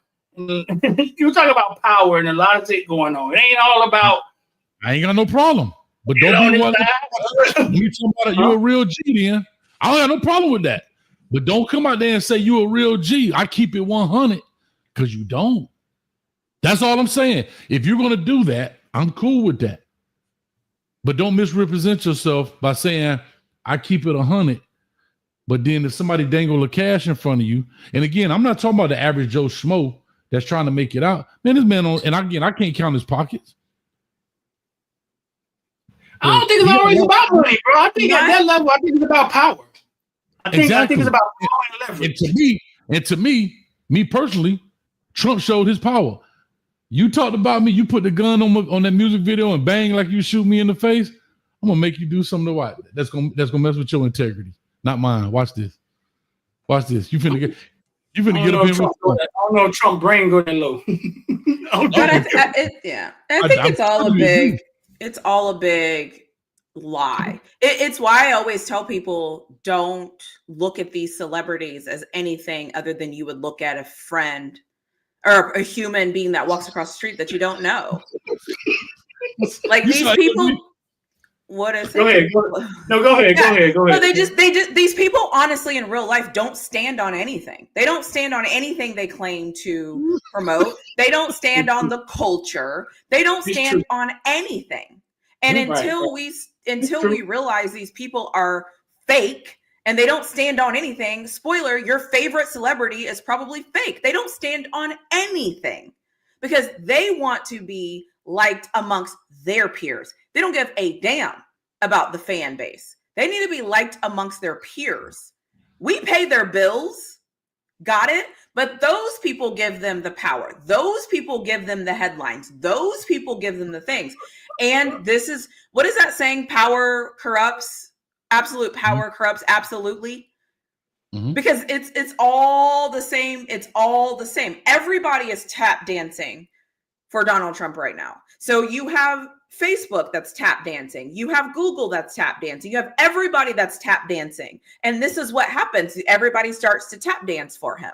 Like that, this people, like I know Kanye said it and everybody thought it was crazy. I'm just going to say, this is why slavery happened. Because you got black people tap dancing for people that you know that don't like you. Take it or leave it. But we're seeing it in real life. We're seeing it in real life. I'll just say this. The thing that amazes me is the hypocrisy. That's it. That's the thing that amazes me, right? The hypocrisy of everybody's mad. Michelle Obama didn't go to the inauguration. Okay. But dang, Officer Tatum don't want to say, Well, Trump didn't go to Joe Biden's inauguration. Yeah, because it didn't matter. Didn't matter That's to what him. I'm saying. That's what I'm saying. If he doesn't go, they don't go. Who cares? Why is it a thing? But again, people live in the moment. And especially in our culture, like I say, we have a tendency to cancel people for less things that really don't matter. A ghostwriter. Do you like the music, dog? Yes or no? Man, you know what? Drake, old waffle colored dude, bro. He makes some hits, dog. I like it. We ready to cancel Drake because he want to sue Kendrick Lamar about what he said. It's battle rap. You ain't real. You ain't real. But then this dude right here gonna come out and say F that, gonna call you a jigaboo for performing. And going and doing it. And going to perform. I love Snoop Dogg. It's So You don't have a right to change his mind. So y'all up here, y'all telling me you can change. My thing is this. You don't have a right to change his mind. We gonna keep him in 2017. Come out, get ahead of it though. Say that. If you have me supporting how you're thinking and feeling, and you've changed your mind, perfect. Say that. That's not what he said. He doesn't. What he said is he doesn't understand why people are so upset. He doesn't understand what the problem is. He doesn't understand because no, you don't understand, bro. You're gonna act dumb. He made a comment. I haven't heard. He made a comment after that. I haven't heard him talk. They're all defending it. Yeah, they're all defending it, and that's my thing. At the end of I always say this. I treat the Steelers, Mike Tomlin, the same way I treat Steve Sarkisian, the same way I treat Coach Prime. Now, everybody has different expectations. That's true. But I treat that they're all good. If I think you did something that's terrible, I'm going to say you did something that's terrible, right? I'm going to be consistent. I don't care. But the second I get it wrong, you know what else I'm going to come on and say? I'm going to say, you know what? I saw what you were doing and I didn't see that one. I had that wrong. I had it wrong. I'm going to admit it. These people can't even come on and admit that they were having something, because let's be honest where this actually started. This actually started with Colin Kaepernick kneeling, and they acted like they were going to support Kaepernick. And then Kaepernick came after Trump went after Kaepernick. So they were all siding with Kaepernick at that time. That's what was happening. That was causing them to say what they were saying. Right. You see what I'm saying? So now here we are 8 years later. Quite frankly, Donald Trump is still the same person. Nothing about him has changed. Absolutely nothing about him has changed. But you've changed your mind. Great. Say something. That's it. No, the same way you let us know where you stood, let us know where you stand today. That's it. You changed your mind. He did it with actions. Okay. Well, right. And therefore we deserve we can react however we want to react. You know, that's what I'm saying is like everybody's actions causes a reaction. I don't get to control how you think. You don't get to control how I react. Right. Period. So I forgot about the Kaepernick thing was going on when all of that, when the whole divide. That's why nobody would perform for him the first time was because of that. And I'll say this to Kane's thing. I know you making a statement. I would just say this. One thing about our society and our community, our celebrities are very influential especially in music. Yep. People wore pink because Cameron wore pink. Especially to our culture. Our language changes. I don't know where the word diabolical came from, but that's the new trigger word now, like diabolical, right? Before it was, remember the whole thing? Really? Remember that part? So things happen in our culture. It happens, and a lot of it happens through music, right? What's up, slime? Now everybody's slime. And this and that, because it happens through our music. And I think that's understood in society. So if you can get the influential people like that, they can definitely make changes. Because the real question is, we're talking about what their motive was for doing it, 5 million or whatever it was. But the real question is, why did Trump pick those particular artists to do it? I think Nelly said he didn't get none of that. He said that big money was before he got elected. He said they didn't get big money to do this. That's what Nelly said. He said the big money was before he got elected. You know what I'm saying? Nelly was like, we ain't getting none of that part. You know what I'm saying? Notoriety. It's like the Super Bowl. I don't think it's that serious. I think they just asked people. Like even when Obama became president, there were what's the name who's a Republican said he performed for Obama because he was kind of calling Michelle out. He was just saying, Michelle forget, Obama asked me to come perform, and I performed. He was the president. Like, what is his name? What I keep thinking about? I'm a cowboy, baby. That guy. What?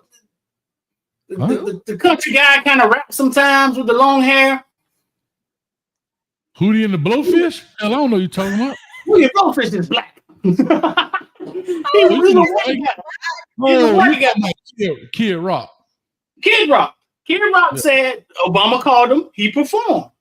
You know what I'm saying? He was a Republican. Obama called him, he performed. Because I think at that point it's about the position and it's about the power and it's about the respect. I think at that point. Now, Trump going to get up here for 4 years.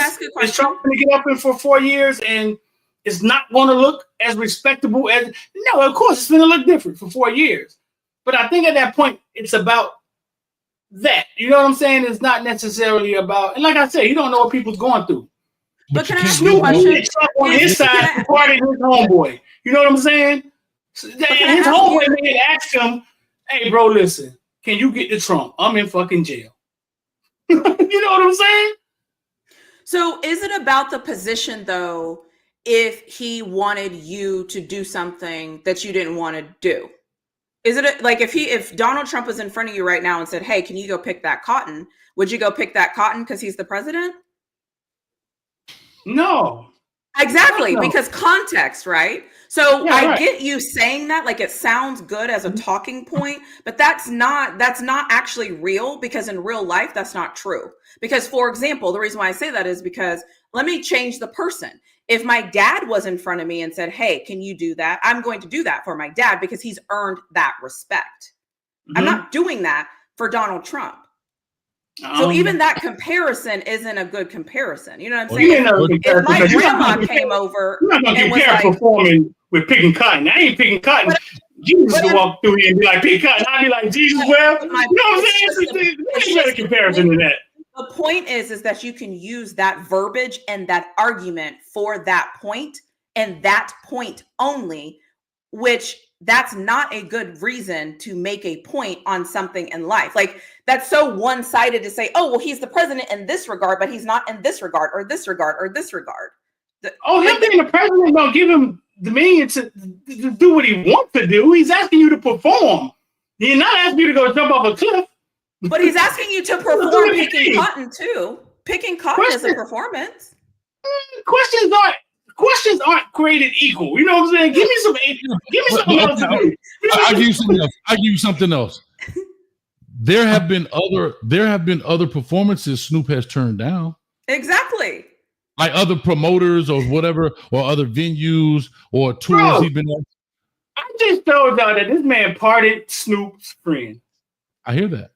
There's the answer right there. He pardoned him already? He pardoned Snoop friend in 2021, huh? Okay, so so if you pardon, there's the answer right there. So back to what Flaw said. Let's go find. There's a clip from 2021 to now where Snoop has said certain things. Still, about so if the culture. Yeah, like the only thing I'm saying to you is he said certain things about what? About what? What do you mean? Here's what I'm gonna say. Here's what I was just say this piece. If you're gonna do that, like you said, I don't have a problem, bro. My problem is don't tell me to keep it real. Y'all remember that episode of Martin where Gina Friend came and she was, I keep it real. I don't know, that's going back a little too far for some of y'all. And she was completely fake. Her hair was fake, her weave was fake, her show was fake, everything about her. So don't tell me you do this, you're doing this, I stand on business, I don't play the game. And somebody can dangle a carrot, even though I know it's your homeboy, I get it. If that's even the case. We're assuming that because that's internet news. We don't know that to be the case. I guess my issue is, like I said, I don't have a problem with even Soulja Boy. I don't like his response to it, but because tell Common him to suck, but whatever. He ain't even no shorty dog. He grown now. He's super grown. But even him, if you go watch his whole clip, he's even at the end talking about, man, I kind of messed up, didn't I? I really needed that bad, but y'all gonna forgive me because I just thought he was going off. I just thought he was going off. That's the grifters. That's them ABL and them towers of they're only gonna show that part. They're not going to show the part where he's saying, man, I just had to take that bag. I had to get that bag. See, they don't show that. So all I'm saying is Republicans and Democrats, right? So we're saying it's okay to perform for the Democrats? No. I don't think this is a Democrat thing. I don't think it's okay to perform for the Democrat if you're talking about you calling people a jigaboo for performing for them. Right, it's the same thing. The man had a change in perspective, though. The man had a change in perspective. Street stop. Like I said, and I'll say it again. If anybody ever wonders what happens with our community and why we can't unite and why we can't move the same and why we can't do this and why we can't come together, it's things like this. This is the whole. This is the whole thing. Like this is the ball game. This is it. What? It's moments like this. Politics. It's not about politics. It's bigger than that. It's about our culture. Who is for our culture? Who is going to stand with and for Black people? When somebody is attacking your culture and what you stand for, who's going to protect it? Period. Full stop. So if you're going to make it about the money, if you're going to make it about, well, he did something for my homie. Well, if you're going to make it about this, that, the third, he's a this, he's a that, cool. Then go dance for them. But again, that's the problem. It's like, what are you standing for? So y'all feel like this next 4 years is about to be an attack on our culture? No, I'm not. No. Come on. No, I don't think that's what I mean. No, that's what we're saying. We're turning into power. That beat. Isolated incident. I'm talking about this. We're talking about people of influence. That what's the motive? Why did you pick Snoop? Why did you pick Ross? Why did you pick Nelly? Whatever. My whole thing about it is, like I said, when it comes to our coaching, culture and coaching. When it comes to our culture, once you get to a level, what is $5 million to an Elon Musk when you got 300 billion? Right? Nothing. It's no different than me paying Snoop Dogg $5 to perform at my birthday party. Like that would be the equivalent, dog. Hey Snoop, for $5, I'll pay that. That ain't your business, Hayes. If I tell you walk around the corner, I'm gonna give you $100. You don't ask me how much I have. It's $100 you didn't have. No. I agree with that. But also, what am I doing for that $100? If it go against my principles, then I ain't doing it. That's the whole point. Is what we're talking about is the principle. That's why I can't hold Nelly, Soulja Boy, or even Rick Ross accountable because I've not heard anything that they have said publicly in response to this. But for what he has said, Snoop is the only one I'm talking about because I can't. Again, I may not like what they've done, but I can respect it. I may not like it, but for Snoop, you literally, you are what you describe. The jigaboo dude that's gonna go up and say, "Yes, sir, master, I do it. I'll perform for you." So did he even talk about what he said before? He hasn't said anything. He didn't. I'm gonna tell y'all this. Listen, in this world, right? A lot of things are owned by white people, right? Those guys in those industries, they have to be able to stay on culture and also sit in a room and do business with Epstein and Liechtenstein, the people who own things, right? They have to do business with them because they own everything, right? I talk to Luke about this all the time, about him. He say he could have went further if he tap danced, you know what I'm saying, a little more. He said that's not who he was. He's not the one going to get in the room and let whites call niggas like he wasn't before that. You know what I'm saying? Mm-hmm. But y'all have to understand, those guys have to deal with those people all the time because they own everything. So obviously their perspective is different. So Street, I get that. My problem is if you publicly go out and stand on a pedestal and say something, for example, Cat Williams, if Cat Williams went on a Club Shay Shay and he said, Harvey Weinstein asked me to suck his penis right there in front of him, and I didn't do it. And I came back and these other three people here, what did y'all do to get the pod? And we come to find out that Cat Williams did exactly that. Then there's a problem, Cat. Right. Because you did that. That's no different than, I'm going to go real radical here. That's no different than a person leading anti-abortions and she got an abortion because she got pregnant outside her marriage. Right. Well, because I got pregnant outside my marriage, it's not my husband's child. Like, that's real. But your whole philosophy and premise is this. You went and made a music video. It ain't like you went and got caught on a hot mic and you was just talking and thought it was a private moment. You put the camera in your face. You went and made a whole video, had a dude dress up like Donald Trump with a clown mask and put the gun in, bang. The Secret Service came to your house. Like, that's all we're saying. That's all I'm saying is if you in street, it's the same thing for all of us. If we come here and we say we're going to do this, for example, street, we talk about how much we respect the kids. We want to fight for the kids. It's about the kids. We would never do that. And you go do an interview and you put a kid out there, dog. I'll be talking to you the same way I'm talking about Snoop. Like, street, my dog, that's not what you stood on, dog. You know, me and you got to think about protecting kids in interviews, doing that kind of stuff. But because it could be a clickbait moment and I could get a bunch, you can make a lot of money. This video, imagine if you had a Jeremiah Smith video, you caught him on a hot mic saying such and such and such, and you could get, would you do it? I once had a video of Extension talking on the phone in prison. Who? The one that did the rapper that died, Extension. Oh, I think talking about. Yeah. So what I'm saying. So with your relationship with Jeremiah and his folks, if you had him in a peculiar position on in a conversation, I'm saying. No, I mean, no, of course I wouldn't do it. And that's so all I'm saying. That's the whole point. That's all. No, I don't think it's the whole point. I think Snoop has had a change in perspective. I think the dude did something for him. He had a change in perspective, and he didn't announce it to everybody because at what point, if you become famous, right, you feel you owe something, right, to these people who don't care about you. I think you're making this about Snoop as a whole. And I think we're talking about just in general that you can't let money control the decisions that you make. That's the point we're trying to make. Snoop is going to do what Snoop is going to do. Whatever the leverage was. It may not be cash, but it's leverage. Yeah.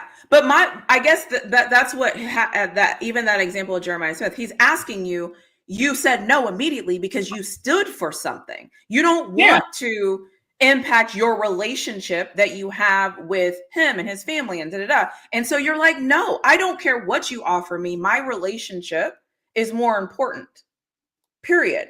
Snoop, at the end of the day, is going to do what Snoop wants to do. So whether Snoop changes his mind, whatever, cool. Okay, cool, period. Now, the next thing I'm saying is, as people, because we're Black people having a conversation, whenever things like this happen and somebody doesn't stand for something and chooses the money over what you're supposed to be building amongst your culture or amongst your people, that's an issue. Now, does Snoop fit? Yeah, he fits.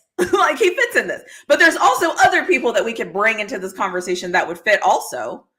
I mean, if you gave me probably 2 minutes, I could probably think of a multitude of Black people that I could bring them into this based off of some things that they've done. That's my point. Is like, we have to stop looking at these celebrities because they're Black. They're going to represent what we think they should represent because they're going to do whatever. No, because they won't. They're going to choose the money, like you just said. That's all I'm saying.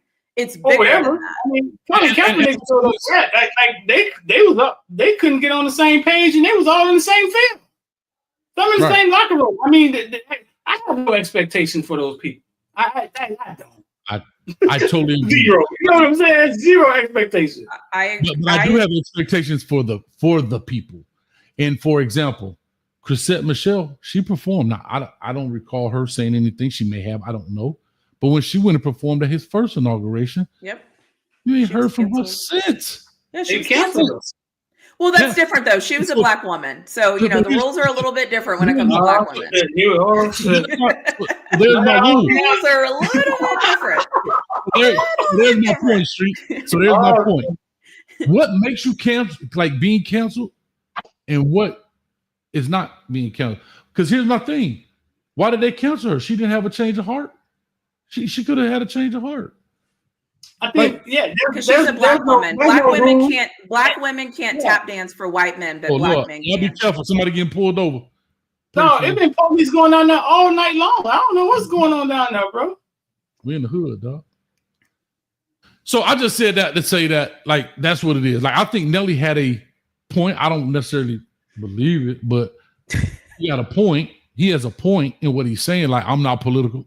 But at this age, when you're making that kind of money, you want to know if my tax is going to go up and down. Like, that's where you start. That's your interest. That's why you're voting and so forth. But I'm not getting into who you vote for. Like I said, even when the voting thing came about, I never said you need to vote for this person. All I said was make sure you go exercise your right to vote. That's up to you as an individual. I don't get into that. But what's amazing to me about this in the community is we will cancel a dude, like I said, for something simple as having a ghostwriter, but won't cancel a dude that. And I'm not asking Snoop to be canceled by no stretch. I don't think nobody should be canceled. I wonder why you keep saying that. So you're saying that they'll cancel a guy because he's not staying on culture with the rap rules, but they won't bother Snoop for performing or going back on his word. Correct. And here's the thing. So for all the people that talk about you got to respect the office, we're all those same people. When the dude didn't shake Kamala's hand when she swore in that senator, didn't care. The husband, but everybody talk about respecting the office. Okay, I'm cool with that. But this dude, she says, congratulations. He looked at and said, thank you. Nobody cares. Nobody cares about That's why I said the protect the office thing sounds great. People that supposed to care is y'all, us. We're the ones supposed to raise hell, right? Because nobody else does care, right? That's correct. Yes. And we are always sleepwalking through life. We don't wake up. We wake up for bullshit. You know what I'm saying? We always sleepwalking and we don't wake up for real shit. We wake up for bullshit. You know what I'm saying? So we're the ones supposed to care. Like, we're the ones supposed to say something. Nobody else ain't gonna say nothing. Correct. There you go. So that's why I say I care about the people, not those people. Right. The people. What I'm saying is the people. When we start targeting, and I keep bringing up cancel, because we'll spend so much energy to cancel somebody on some real foolishness, but we still think Jeezy the Snowman sold more dope than Pablo Escobar for some reason. He done killed 35,000 people, like genocide out here. It come to find out. But dog, here go the same thing. Future come out talking about Molly Percocet and came out and told y'all, I don't even do drugs. Bro, like, we so confused with the stuff that we take interest in. That's the part that bothers me. The things that really matter. And I'm not talking about 20-year-old people. I'm talking about we 47th Street. We talking about 47th. You sleep at the wheel, bro. No, I'm not sleeping at the wheel. The world weight came out 30 years ago, bro. Huh? Who's woke? Who's woke? What? Who's woke? Oh, who's woke? Hey, man, your third eye. Boy, that was 30 years ago, bro. Oh, yeah. I mean, so. And why? That's the question. Why is that? Because we focus. I'm starting to think we aren't related. I'm starting to think. We just admit, bro. Because there's no. That is because we follow celebrity, and they use it as a distraction from real events that take place. If we were heavier into politics, we would jump on that husband for not doing what she did. The same way people jumped on Obama for wearing a tan suit. He don't respect the office. Ain't like he walked out there with flip-flops and swim trunks on. Yeah, you can't listen to what everybody says, though. I'm not. But Donald Trump and his wife did not go to Obama's when he was sworn in. Like, they wasn't there. You know what I'm saying? Like, yeah, you can't listen to everybody. And be careful what comes down your timeline. Because it's not coming down mine. What did you say? You said we were sleepwalking. What did you say? Sleepwalking. Sleepwalking through life. Like, I think there's a lot of people that I think that's 100% right. Like, I think so. I've had this conversation in different ways with different people, but I think that what happens is we don't know anything, but we think we know everything.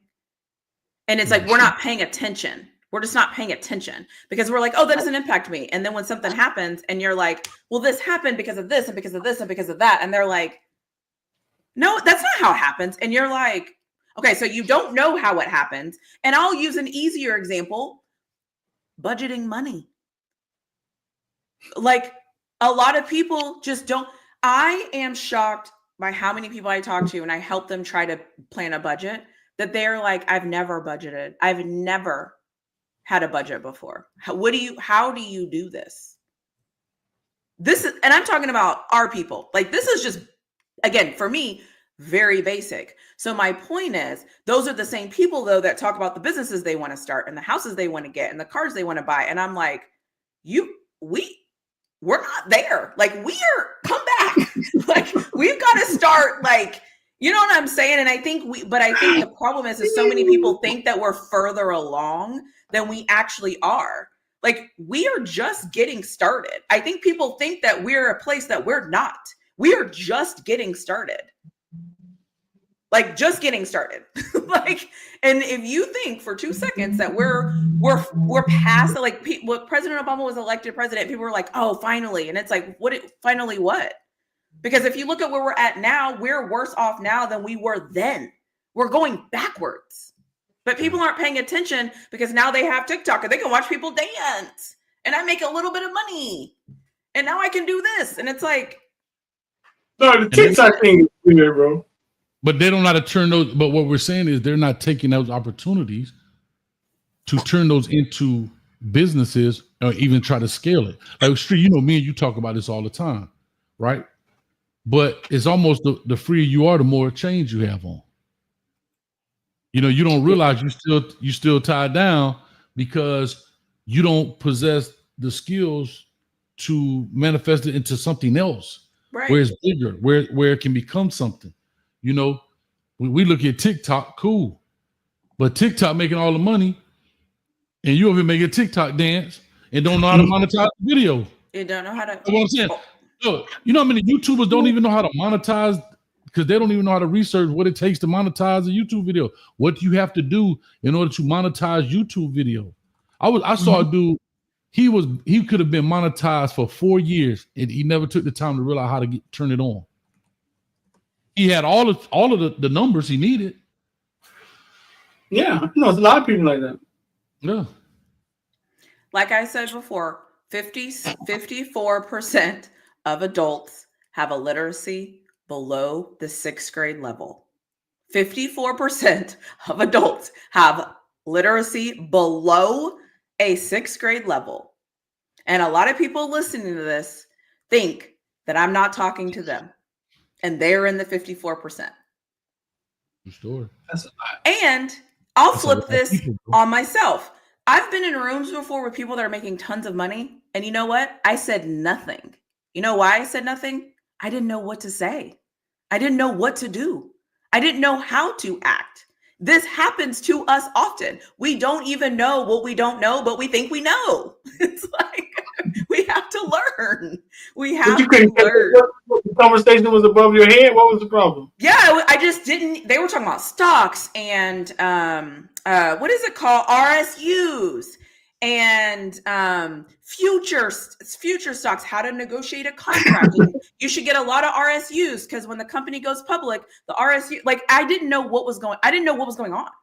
And I didn't participate.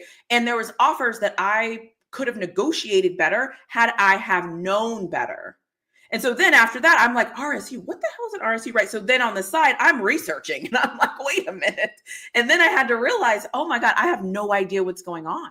I have no idea. But Flaw, to your credit, you knew to research it. You know, people hear that and they be like, or they try to find a way. That goes back to the 6th grade level, right? Because in 6th grade, you just take what you hear and you think that that's it. You do nothing with it. Right. And I'll say you long term. Anytime people start talking about stuff like that, just be like, oh yeah, I'm long term. Yeah. Well, I mean, I'll use a relative example. Even when I started YouTube with Coach Hayes, how many times have I reached out to you and been like, so, okay, should I like post? I kind of have a video, but I don't really know. Should I like post it? what do you mean? Like, because I didn't know. And I'm like, what do you think? And he's like, find your groove, figure out what works for you. And he's telling me all the great things. Even that, though, I still had to research what works best for me, right? Like, yeah. Right. And so I'm just saying all of this to say we all have to do this in real life. Some of us just don't do it, and we set back and we let life happen to us, and then we get pissed off that life is happening to us, and it's poor me, and it's poor me, and it's poor me. And I always ask the question, what have you done to change your situation? What have you researched? What book have you read? What friend have you talked to? What person that you know that's smarter than you have you reached out to ask them what they have going on in their life? Usually the answer is none of the above. That's my issue. I'll say this too, Street, even with social media. Like I'm just talking to everybody. We're having a conversation here. We live in a soundbite world. Everybody listens to sound bites, right? And I live in a soundbite world too. But what I love to do, take those sound bites and then go explore it, right?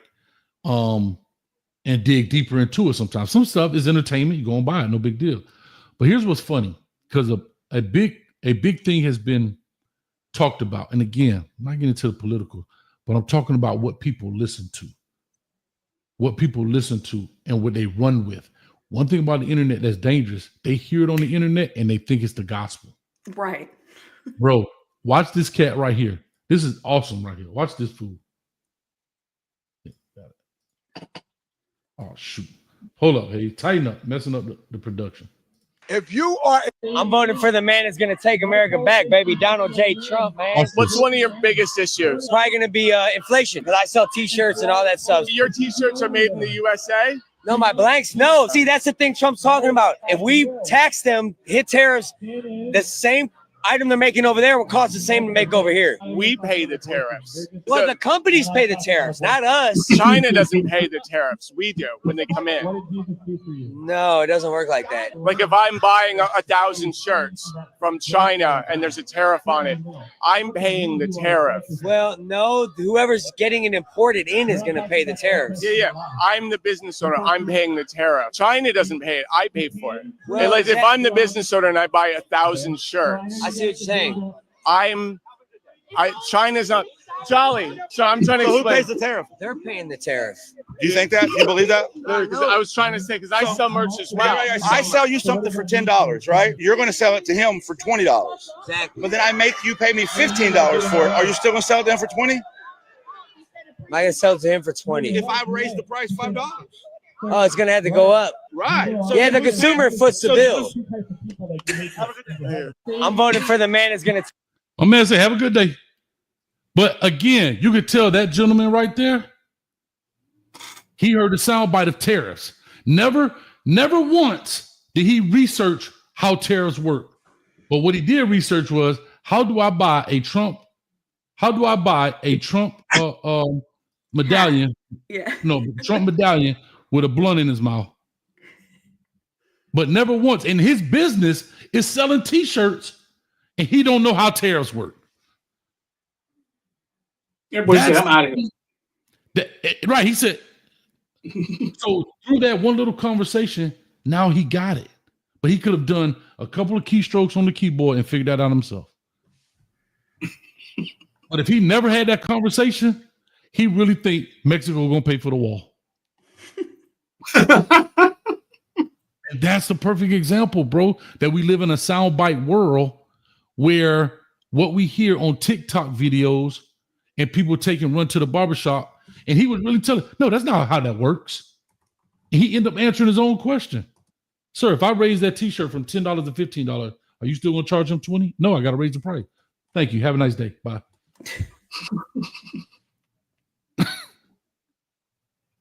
Because what I've learned in society, people don't know how to ask the questions. Like Google is a great tool, but Google, unlike Kiki, you know, Kiki don't talk to you until you ask her a question. You notice that, right? Mm-hmm. You have to know how to ask the questions. We don't know how to ask questions. Google only teaches you know how to ask the questions. Do you think it's that we don't know that we need to ask the question? That's the case too. In some cases, sure. Because I always just like to use YouTube because I think it's so relatable. But there's so many things that go on. I'm newer to this than both of you, but there's so many things on YouTube that I'm like, wait, this is a thing. Okay, this is a thing.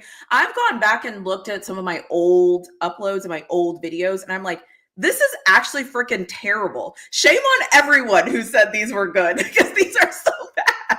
And there's so many things I did wrong and they're terrible. And I will probably look at the videos I'm making next year and be like, those videos are so bad.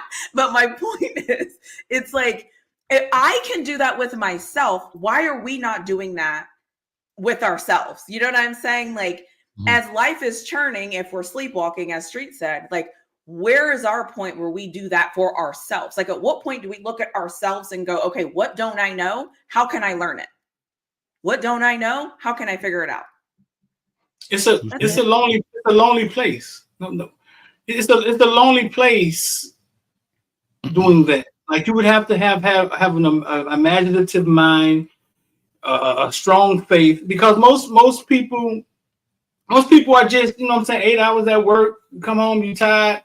Like, it's a lonely place to be working hard at something and not knowing that, hey, listen, there's a check coming on Thursday. Like, we get caught there, and yeah, betting on yourself becomes like foreign. I remember the first time I realized I wasn't getting a check on Friday, bro. It was a lonely feeling. Yeah, I was like, oh crap! I didn't realize how much I was just in the cage. Like, yeah, I get my check every 2 weeks, and you know what I'm saying. When I realized it was on me, it was like, oh, it's a lonely feeling. It's like free falling from a building, and most people aren't going to feel comfortable in that moment. Most people don't feel. I had a lawyer tell me she went back to work for somebody because she didn't like depending on herself to make money.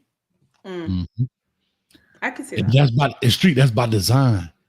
That's what college is all about. That's what all that, college is an education, but you need workers. And I was talking to you about this. Like I was saying earlier, it's 2024 and we're still talking about over 50% people can't read at a certain level. I'm like, because you need workers, you need followers. You don't need a bunch of leaders. If everybody is the valedictorian, blah, blah, blah, who's going to follow them? Another valedictorian, they're going to follow the other valedictorian. They're going to go start their own business. They may do it for a little bit, but they're going to, you know what I mean? They're going to start their own business. Like all three of us, none of us said, let's become Voltron. We did it on one night, but we all got our own channel because we are who we are, right?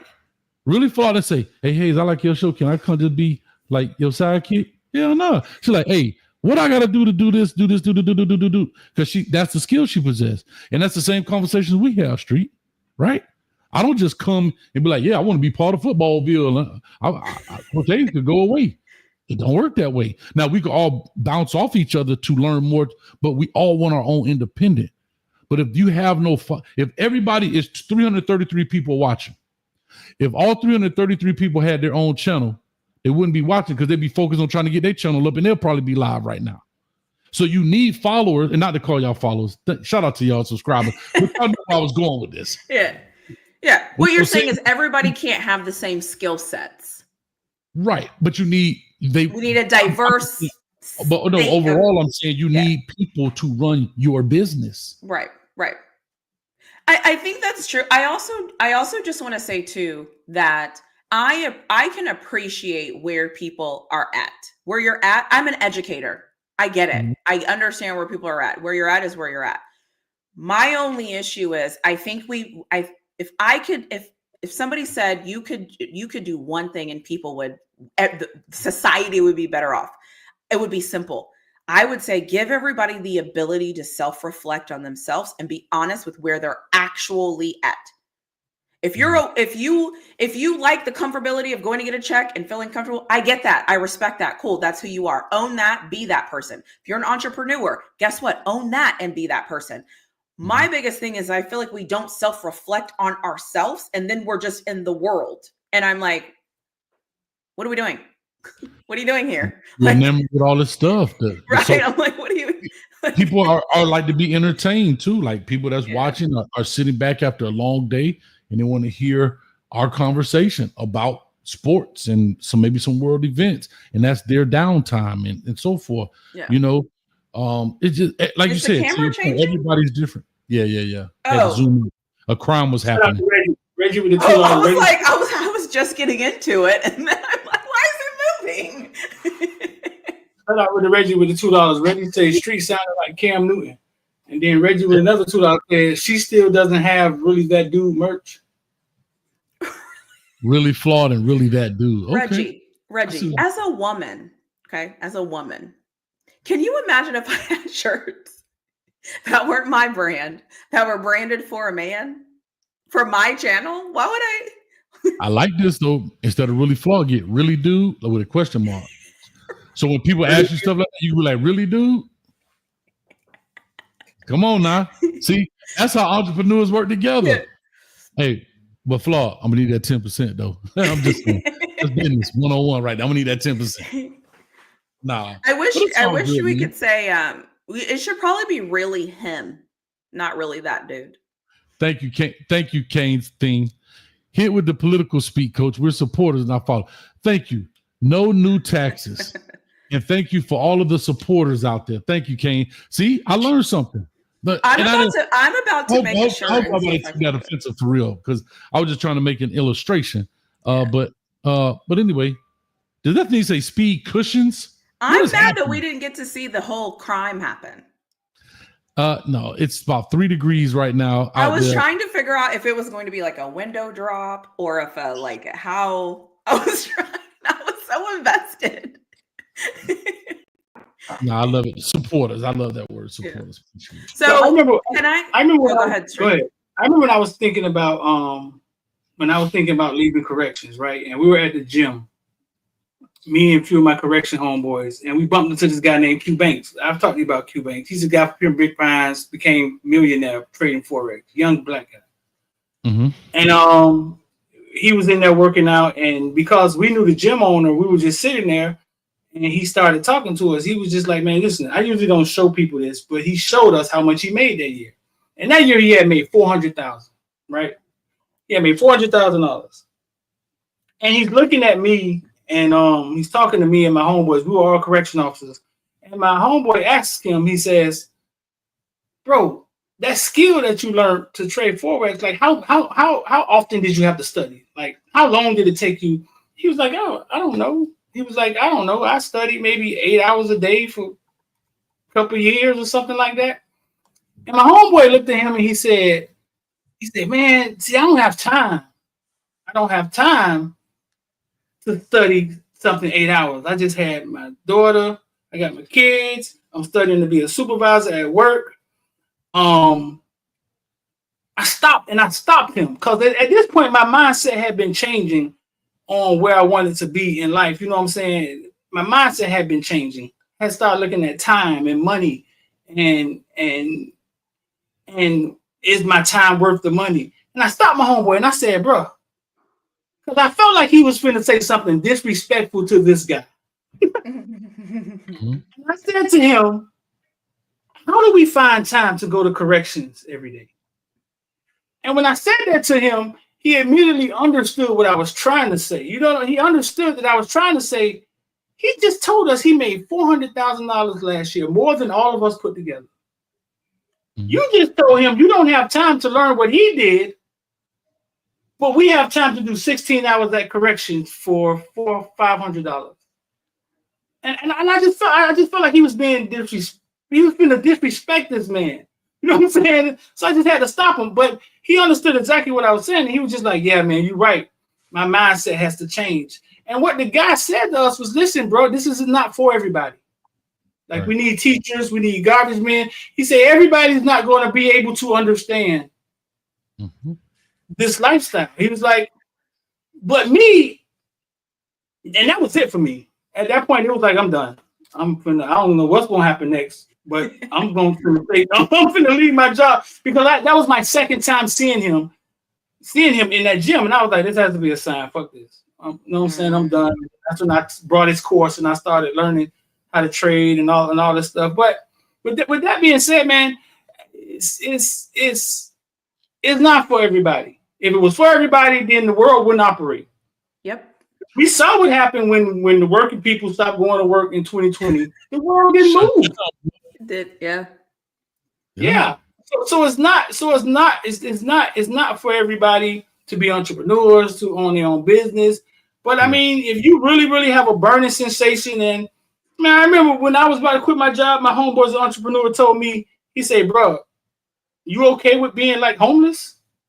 That's what he asked me. He was like, I was like, "Bro, I mean, yeah, because I understand that it's not where you are, it's kind of where you're going." And then he was like, "Okay, fine then. Yeah, go ahead, do it." Because what he was trying to tell me was, you finna walk a lonely path. Mm-hmm. And not too many people are going to be able to help you. Not too many people are going to be able to understand. You know what I'm saying? And I understood what he was saying. And you can't afford to pay people to help you either. You got to figure it out on your own. And he's crying to me about that all the time. Street, you can't find good help, dog. Oh, I mean, you can't. The funny thing is, you can't. Like, okay, you willing to pay? That's a whole nother story. But yeah, like I say, you had opportunity to do something. And bro, that's a whole nother story. But yeah, no, but to your point, and for me, Street, I didn't even know I had this in me. I thought I was gonna be a football coach till I coached my last game, blew a whistle, and died. I ain't gonna lie to you, like I really did. COVID happened, and y'all heard that story, but it happened. I got on YouTube. I don't know how to operate no camera, bro. And everything I've done, I had to learn myself. Guess what? Nobody told me how to put these bodies up here and put our head around this circle. I got on YouTube to learn how to YouTube. I didn't know how to use OBS.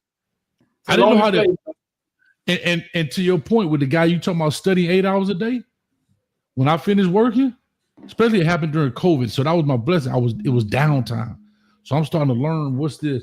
YouTube was there, right? I didn't have to read book. I got actual visuals of somebody doing it. I could go step by step with them.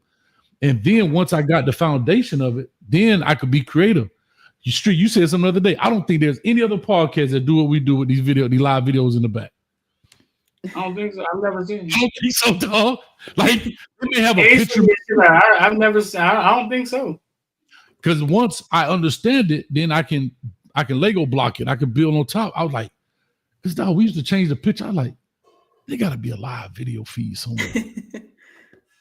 And the first couple of feeds was so. Well, we found volleyball. Like we were on the beach. I remember the one year on the beach with the girls playing volleyball. Yeah. So, but again, you learn it, and as you do things, you get better. And then remember, I came to you because we was on a billboard at first, right? Because yeah. Remember, I like Hayes Street, but I like, dog, how can we make it authentic? So then I said, Street, man, ask Kiki to make us some bodies, dog. Like, I had an idea. I was like, remember, we was on a billboard on this street, and the billboard was blocking so much of the view. And I'm like, bro, how can we see more of what's going on in the back? Because people in the comments, they're like, bro, why are we watching The Walking Dead?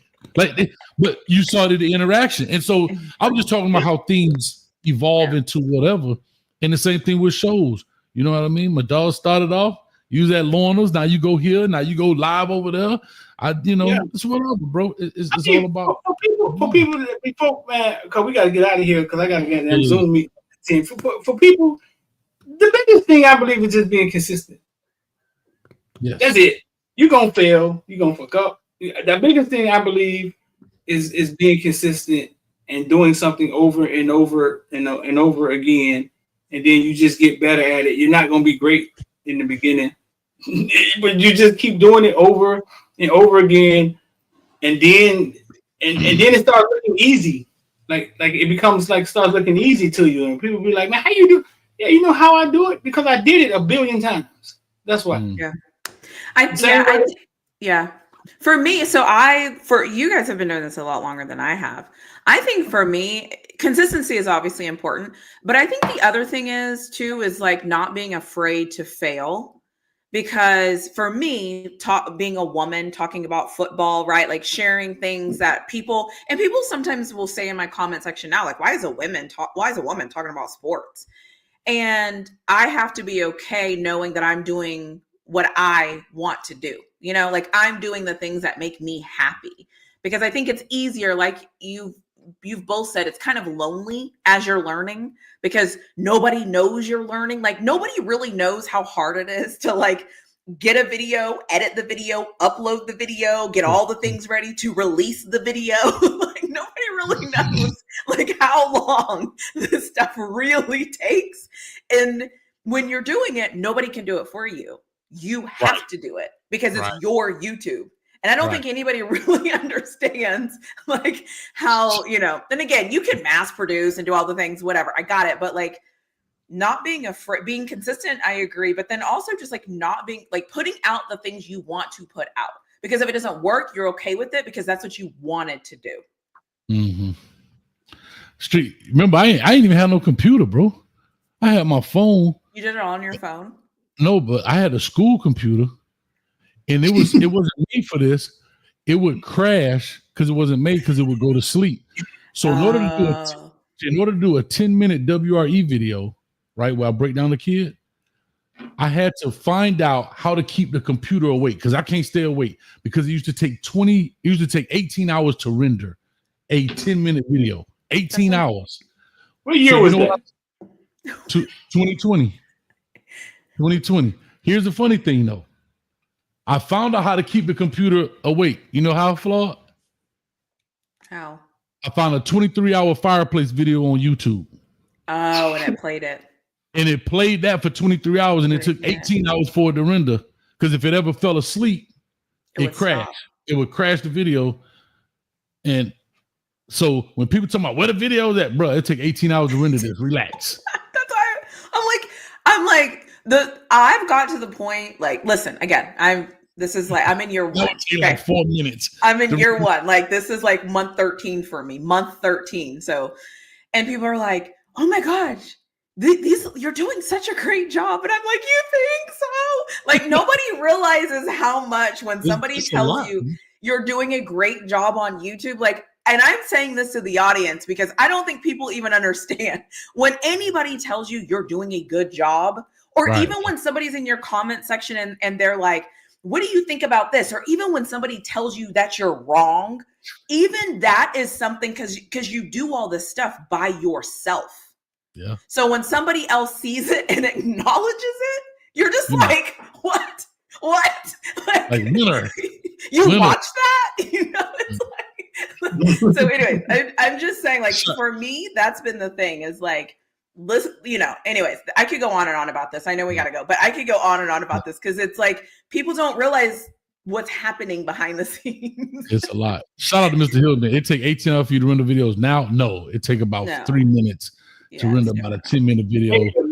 Maybe something high, like a movie, or maybe something crazy like that. You know? If it's about like when I do like those PPP, like the person player prospect, those be like 40 minutes videos. It may take about an hour and 10 minutes, 20 minutes, something like. It's almost a minute. It's almost about a minute and a half per minute of your video, something like that. But it also depends on how many graphics are in it. You know how much transition you got going. All that stuff. Is it 4K? Is it 1080?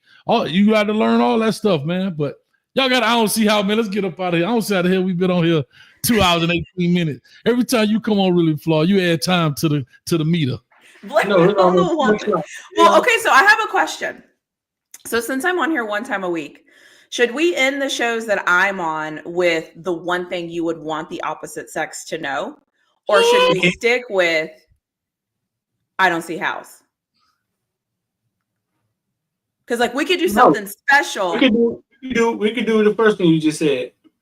Yeah, so like once a week you'll know you're gonna get that, and then when I'm not here, you all can do your I don't see hows. Shout out to Chris. When you deal with the school, when you make the school computer, you don't have admin rights. Yeah, you can't do anything. I ain't have admin rights. Anyway. What do you think? No, it's so good. You want to do that, Hayes? I don't care. I got a great I don't see how today. I got a great one. No, she just said we're gonna change it, right? Yeah. No, I know, but I don't care. It's whatever. I can say it to the but I do want to play this. I'm changing things. I'm changing. I just thought about this actually as we were just talking. I'm like, are you changing your mind? Are you snooping us? Are you changing your mind? Well, I'm actually announcing I'm changing my mind. I'm just teasing. And I think it would be cool too for people to hear something different. Like where are they going to go on another place where we're going to be like this, where they can hear us. I mean, we're talking about everything. Every time a big truck comes through, I get nervous. Think you gonna get hit? Yeah, because look how small. Did you see how small of a space he just had there? But he made it. Anyway, so the block is getting hot. I wonder where they're coming from. We'll take you off. Watch out, Floyd. All right, you back. Yay. Anyways, do y'all have anything for women? Oh, get out the street. Okay, get out the street. I've been in the street all show. That's terrible. Yeah. I don't know. Oh, do I have anything? I don't, because I didn't think about it. Street started this last week, and now you don't remember. No, I didn't think about it. Now that you said, I remember. Street, do you have anything? I'm sure you got something, don't you? Yeah, you can see the setup. Like, I always have a couple of things. I always have a couple of things. Right up your sleeve. Here, let me get one for you. One for you. I'll tell you one. Yeah. Crickets. Sorry, I was reading Mr. Hilson. I was stuck. He said technical support, and I'm like, what's going on? But that's a whole different conversation. There's other stuff that's what's up. Well, I don't see how, since we're thinking about it. I got something. Okay, what you got? Can you say I don't see how? If we was buffing. I don't see how is there. It's ready. If we want to do that.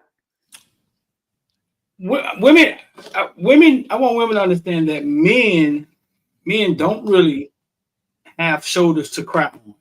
Nobody wants to hear us. Nobody wants to hear us cry or complain. So if you got a man, understand that there's things that he's fighting with, that he's dealing with, that he's carrying on his shoulder, but he never vocalizes it because that's just not how we built.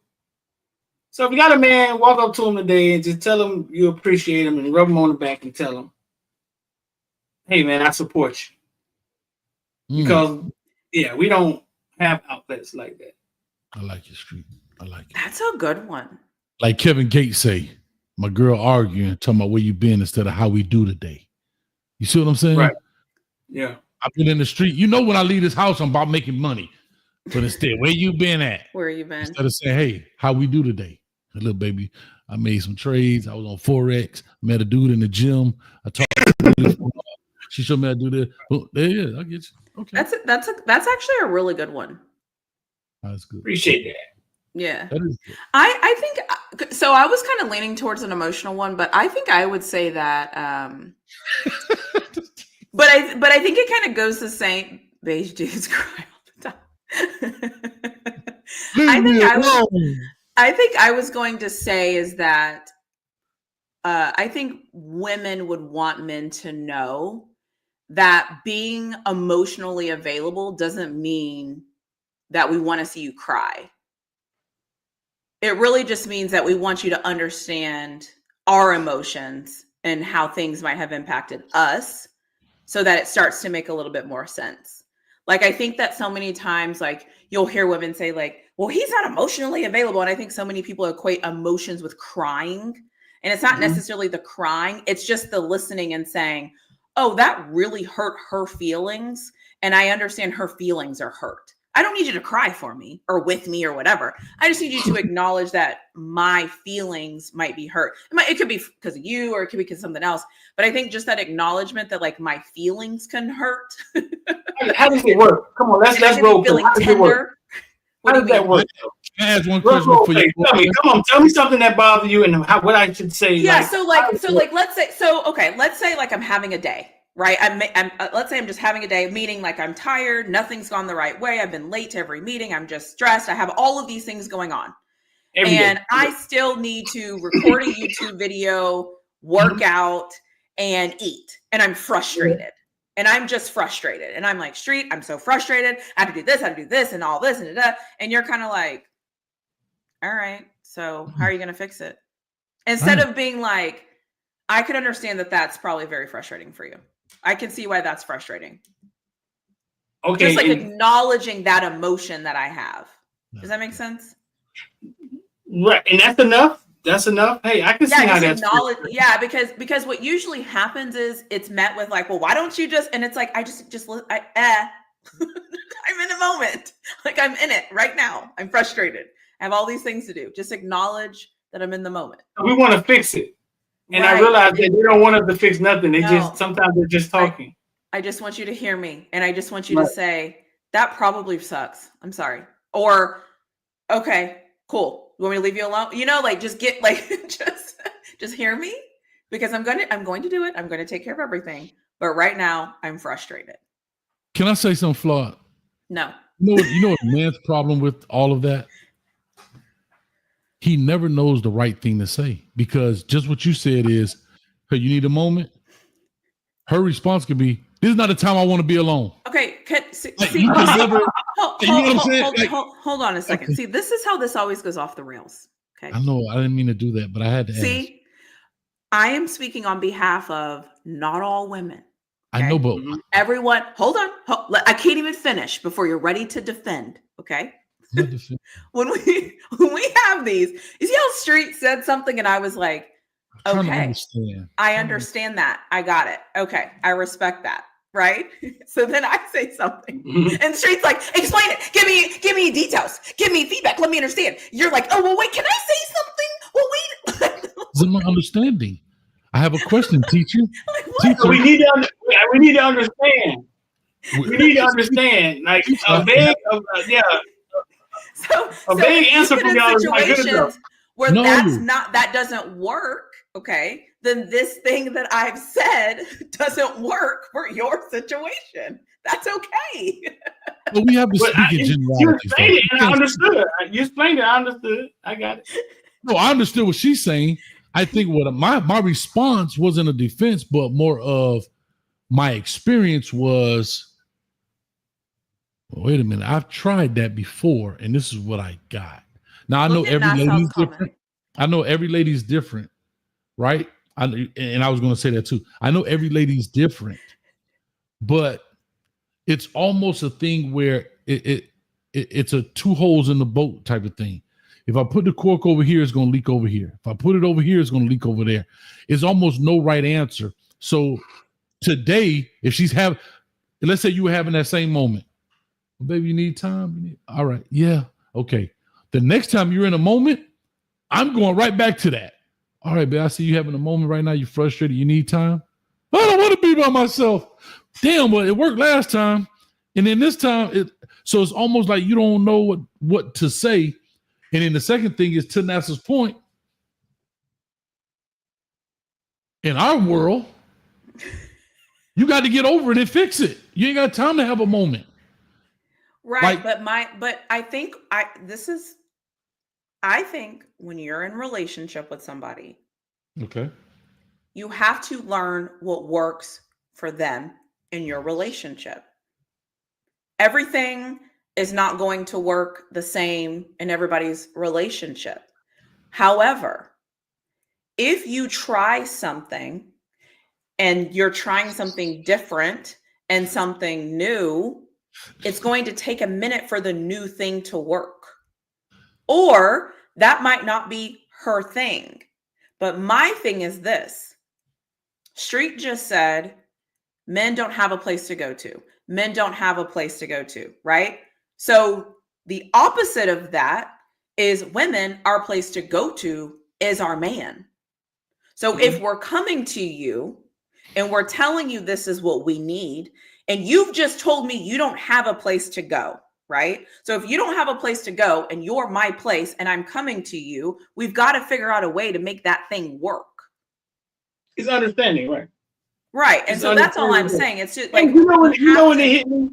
This is when it hit me. It hit me when Kill would come to me with what sounded like a problem. This happened. I would give advice and she would be like, no, I ain't gonna do that. You know what I'm saying? And so it got to a point where she was like, we will read stories and it'd be like, oh man, the dude touched the girl on the butt. She told her boyfriend, the boyfriend shot the dude, right? And I'd be like, listen, if somebody touch you on the butt, right? Or if you come to me like, you know what just happened? Everybody just touched me on my butt, yada, yada, yada. And she would be like, I'm not telling you that to go get killed.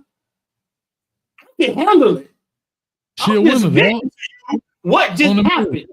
And you see what I'm saying? Right. And when she started saying to me like that, which hey, it made no sense to me, right? If you come to me with shit like that, then you want action, right? But I started listening and understanding that, oh, she just talking with a bunch of emotion. She don't really want the party to end right now. You know what I'm saying? Because she like, I can handle him or what he did. I'm just telling you what he did. And I just be like, what you come to me with that information means a fight is about to start. And she's like, no, I don't want you to die at the party. And even though it made no sense, I started understanding that they just talk with a bunch of emotion and want you to just listen. But Street, how are we supposed to know that? See, that's why I think that's why we're having this conversation. Says her. No, I know. And I realized that, holy crap, she's just talking with emotion. Like she don't want nothing to happen. She just needs somebody to lay it on. Mm-hmm. That's it. But my thing is, go tell your friend. Don't tell me, because my job is to protect and react. Hey, he just wants you to bend over, cook a meal, go to sleep. Bend over, cook a meal. But that's not. But you're the safe place. And I'm finna go make it safe. But you tell me not to make it safe. That's again, you're talking about how people are wired though, right? It's like if somebody came and say, Daddy, Chris down the street pushed me. Okay, baby. Those are kids. No, but I'm just talking about your reaction. I'm talking about your reaction. That his girlfriend is a person he loves. So if he comes and said, and she's basically saying, I've been assaulted. And my response is, okay, you need space? I realize I need to ask her if she's good first. You good? And then she might say, yeah, I'm good. Exactly. That's it. That's it. That's all I'm asking. That's that one simple thing. If she's not good, then that's different. You know what I'm saying? Now it's on. That's a different conversation. But if I'm coming to you and I have all these things and you're like, so are you okay? Or I'll answer that. I think what happens is so many people see, and people tell me this all the time. They're like, oh my God, you're so angry. And I'm like, I'm not. I'm just talking this way because I talk with my hands and a lot of passion and I talk loud and I can exaggerate, but I'm not mad, frustrated, or indifferent. This is just how I talk. So it's like, but if you want to know how I feel, you should say, are you good? See, this is why we're going to say, not to say, no, just tell me what you want. When you come in the house, and you just tell me. I'm not that complicated. Like I'm 2 + 2. I am not MX. I'm telling y'all right now, and you or NASA not listening. Exactly. I'm just talking until a flag go up, right? They're just talking. I'm gonna try that shit. You're not listening. You gotta listen. I'm listening. I'm not understanding though. I'm not comprehending. Because it doesn't make sense. You're not comprehending it. You're not, Because I've never. I'm a talking, bro. No, they just talking. They just talking. It's you know what I know comes next, Street? You know what comes next eventually. What? I done told you 3 times the dude touched my butt and you ain't did nothing about it. That's what coming. That is so dramatic. I'm not lying. Because I said, are you good? You ask, right. And I just said that because Street, don't do this, Street. Come on, dog. Stick to us, dog. Come on, stick with me, dog. No, bro, listen. I'm telling you, I had to when she comes home, right? I brought her this little foot massage where you put the little water in and yada yada yada. You know what I'm saying? I'm home, I'm trading like when she comes home, I make it a little massager. She take her little foot out to work every day. She put it in a little massager, and she gonna sit down and she gonna talk. And I know she's gonna talk. She's gonna talk about everything that went wrong at work. And I realized that. Remember, she had a supervisor one time that was antagonizing her. I was like, "Hey, yeah, let's get Keisha and flat her tires." Like, no, I ain't doing that. I'm like, she's bothering you. It's been a month, like 6 months now. That's a but she didn't want to do nothing. But she didn't want to do nothing. Like that's when I realized, like, so you're actually telling me somebody's bothering you. That's different than touching my butt. But I get it's not at a point where you want something to happen. And that's when I just started chilling out. Like, okay, she just wants to talk. Have somebody to discuss it with. I'm cool. But you with know what? those I've realized where the problem is. conversation- I've realized where the problem is. Street, you said men don't have that place. So if men don't have that place, you don't know what that's like because you don't have that experience. Whereas women have the experience. Like no. Yeah. And so we're used to it, right? We have the experience of people coming to us and just kind of offloading, and we're like, okay, are you good? Do you feel better? Do we need to talk about this? Okay, do we need to like we're used to that, right? People offload on us all the time. Like we're so used to it. So for us, when we hold on. Your friends, like who does it? Like your friends. See, maybe that's your friends do it all the time. Whoever, we always if there's other women in the chat, they can agree or disagree. I feel like as a woman, I always get the offload. I always am getting like, if it's my dad, randomly my mom will call, randomly a girlfriend. Like I'm always getting somebody's offload. I'm also a middle child. At what point do you actually get in the car and go flat tires? At what point is it actually action? I've never done that because when I say to people, is this something that we have to handle, or are you just needing me to listen, or what do you need from me? Like, how do you need me to show up for you at this moment? Why do I say that? Because I'm used to it, right? This is a learned behavior. So like if my dad's called me since I've been live. And I saw him calling and he didn't, and then he called back again. And so immediately I was like, uh-oh, is something wrong? So I immediately text back and I'm like, hey, are you okay? He proceeds to tell me a couple of other things, call me whenever you're free, but I'm good. He said that because he knows how I am, right? That's what I usually say. Are you good? Do you need me right now? He knows me well enough to be able to be like, let me tell her I'm good so that she won't stop everything that she's doing and pick up this phone and call me because he knows me. Does that make sense? Right. Yeah. But we had to learn that. So like, I'm like that with friends too. So like, you have to learn the people that you're in relationship with, no matter how your relationship is. Hold up, really flawed. So you saying when somebody come to you, you about that action until they tell you whoa, no. That's what you No. I ask. I'm like, are you okay? Are we good? Is this an emergency? Is this yeah? So because again, I'm used to it. So I'm already going to give them the space because I'm used to giving the space. If that makes sense. Yeah, I guess. Can I ask you a question, Street? What's up? Where do you go to cry? Alone walking down the street. I mean, really? I just said we don't have a place. That's what my whole thing was. I'm asking you, where do you go to cry? To cry? Mm-hmm. Not literally. Cry, vent, whatever that is. Whatever cry means. Well, like the same way you asked her. I talk to Kiki now. Kiki talk right back to me. Like, hey man, shit fucked up. I think she cheating on me. Goddamn, members ain't coming in fast enough. She have an answer, dog. She like, hold up, dog. You just bought her a foot massager. She ain't cheating. Hey, and she say, take that foot massager back. Don't make her feel comfortable enough to walk out your life. No. This thing will give your ass. Talk to it one day. No, I can't. Where do you go to cry, Coach Hayes? Who do you vent to? Vent?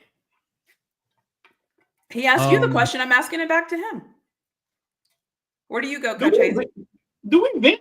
Like sometimes we go on a tangent. I think guys go on a tangent, but it's who you do it to. Right? That's I don't know. When it get bad, I call my sister, I guess. When it get bad, I call my sister, I guess. You know what I'm saying? When it gets bad enough. When I need understanding or something. Huh? I said be careful, watch out for the ambulance coming down the street. But I don't know. Like you said, it depends on what it is. But for the most times, we are, and when I say it's nothing's 100%. But for the most thing, most guys typically try to figure it out. That's why their response to you is basically like, get over it, figure it out, because that's our response when things go wrong. Right, just like Street, we was on live that day. Yeah. Kid in the cooking, house catch fire. What she said, Daryl. In that moment, you got to figure it out. You didn't say what you cooking. Before you know it, the house will be ablaze. You got to now spring into action and solve a problem. Right, and that's how it is at work. That's how it is in life. That's how it is at home. The bills stack up. Who you gonna cry to? How am I gonna pay for this? How am I gonna do? Everything is how. How do you take care of? Right. So you're always answering questions. My homeboy told me that one day. He said, I'll leave that alone. I always say this. I almost said something I didn't really want to say, but I'll say this. If you're not prepared to battle that day, don't put your feet on the floor. That's my whole motto. If I don't want to battle, I stay in the bed.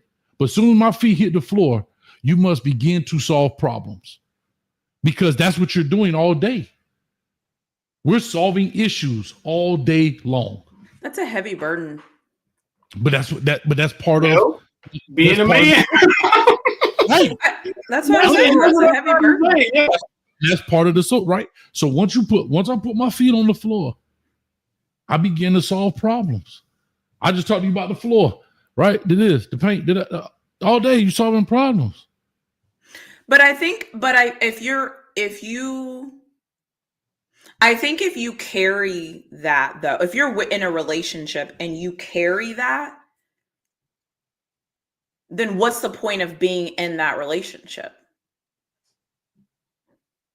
Say that again now.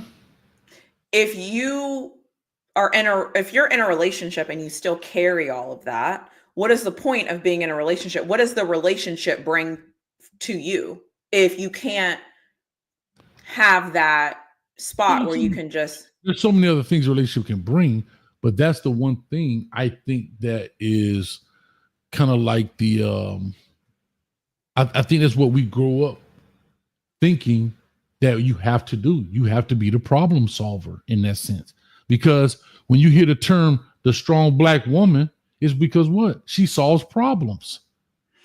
I think it's I'm just saying, right? She kind of takes a man's role in the single mother. She was the mama and the daddy. You'll never hear nobody say the daddy was the daddy and the mama. Yeah, I don't see that term like that. I don't see that term like that, but I hear what I'm saying. People think about the stuff people say to men. People say stuff to men like say if it's a custody battle, right? And the man was out of the kid's life, like you should have fought harder. People say stuff like that to men. Like you should have fought harder to be in your kid's life, right? Like it's like, wait a minute, like what do you mean you should have fought hard? Who am I fighting? This is so interesting. Think about what Lamar Jackson going through right now.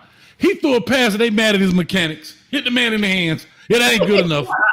Yeah, but that's because these fans are crazy as hell. That's different. But that's the same. It's a different scale, but it's relative, right? Mark Andrews is a loser. So the one mistake you make, I'm just saying. Yeah, but I hear what you're saying, but like they do that to WNBA all the time. They're on Angela Inglery's any chance she gets for tying her shoe. Like, I think anytime you're public, you're gonna get that type of scrutiny. Correct. But I'm just saying. I was just saying that, Ellen, you go through that, but you go through that every day, right? You doing that every day. You solving problems at work. You solving problems at home. Yeah, I mean, I was gonna say something really snarky, but I'm not going to. Anything that you want to share for women? Hey, I don't see how. Yeah, what you got? I don't see how, or something for women. No, I'm gonna do the I don't see how because I think we already too far good because our conversations get hella long. Here's I don't see how. Here's a great I don't see how. Okay, because I was about to say, like, I think some of these men ain't doing a damn thing, but they want credit for it. But anyways. the truth. Now that's a very, very true statement. Here's my I don't see how. I'll be honest. It's brought to you by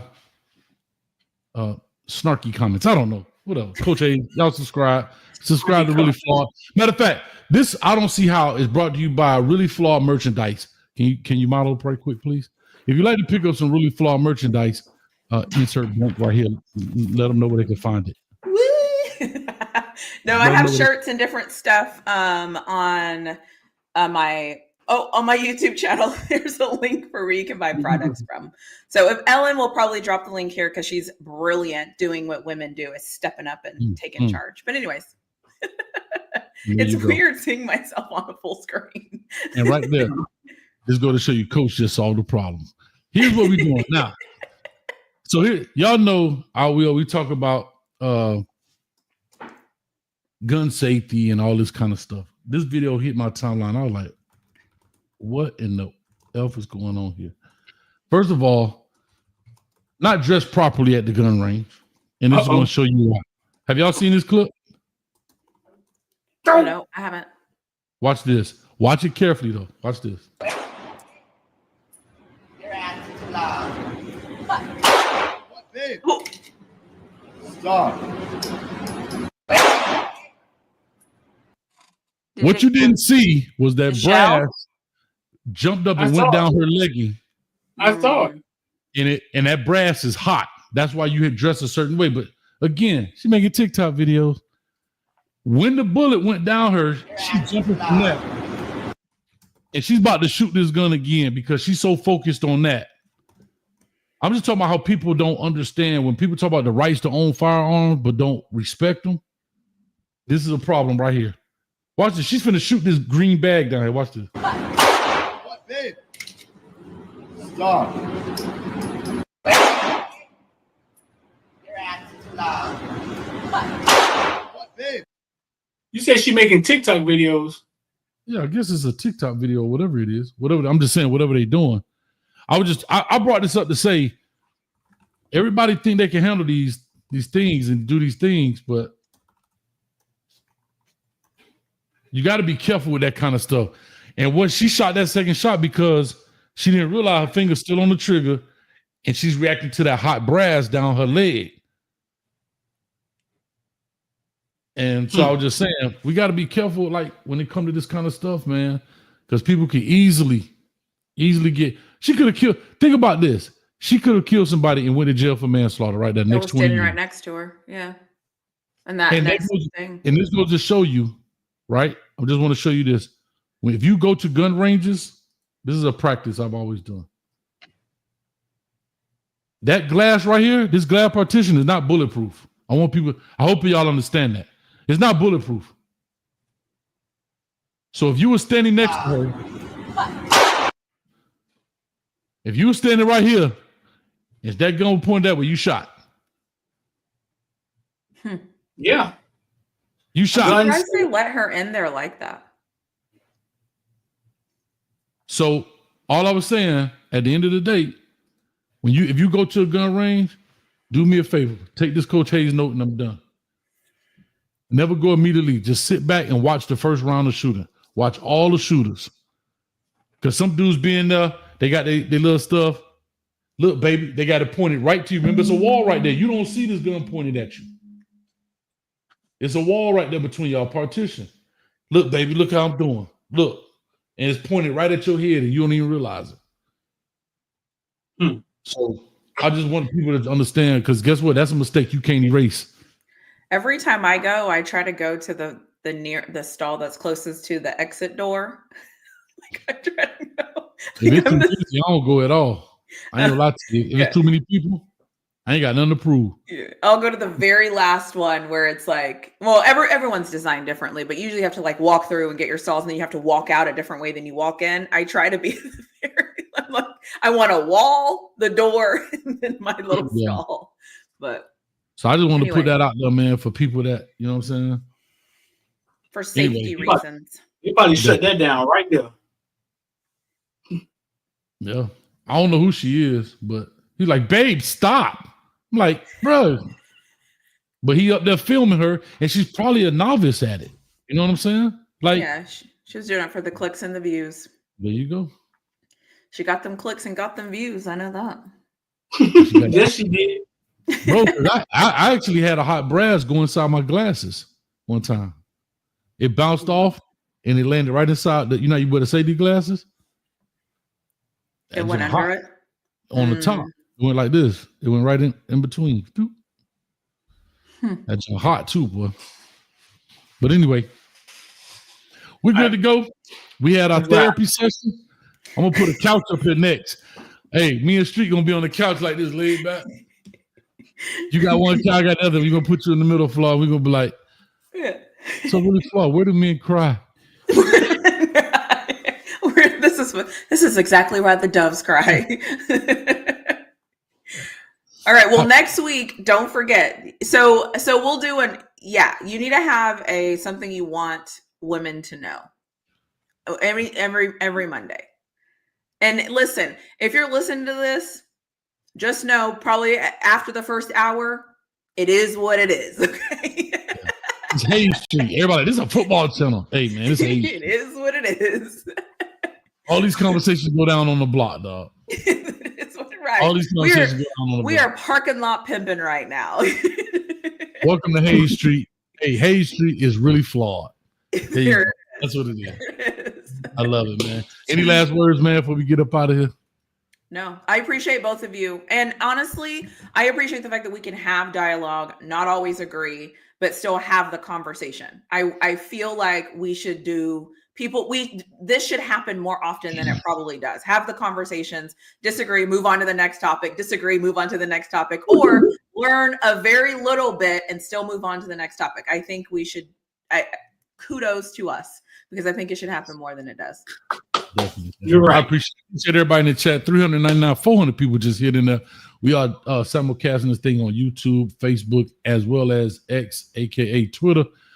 Make sure you hit the like, share, and subscribe button on all three channels. That is Really Flawed. Just type in Really Flawed, type in Coach Hayes Football, or type in Footballville, Canesville, whatever. And we out of here, man. Footballville, mama so strong, she out there shoveling snow. We out here. Peace.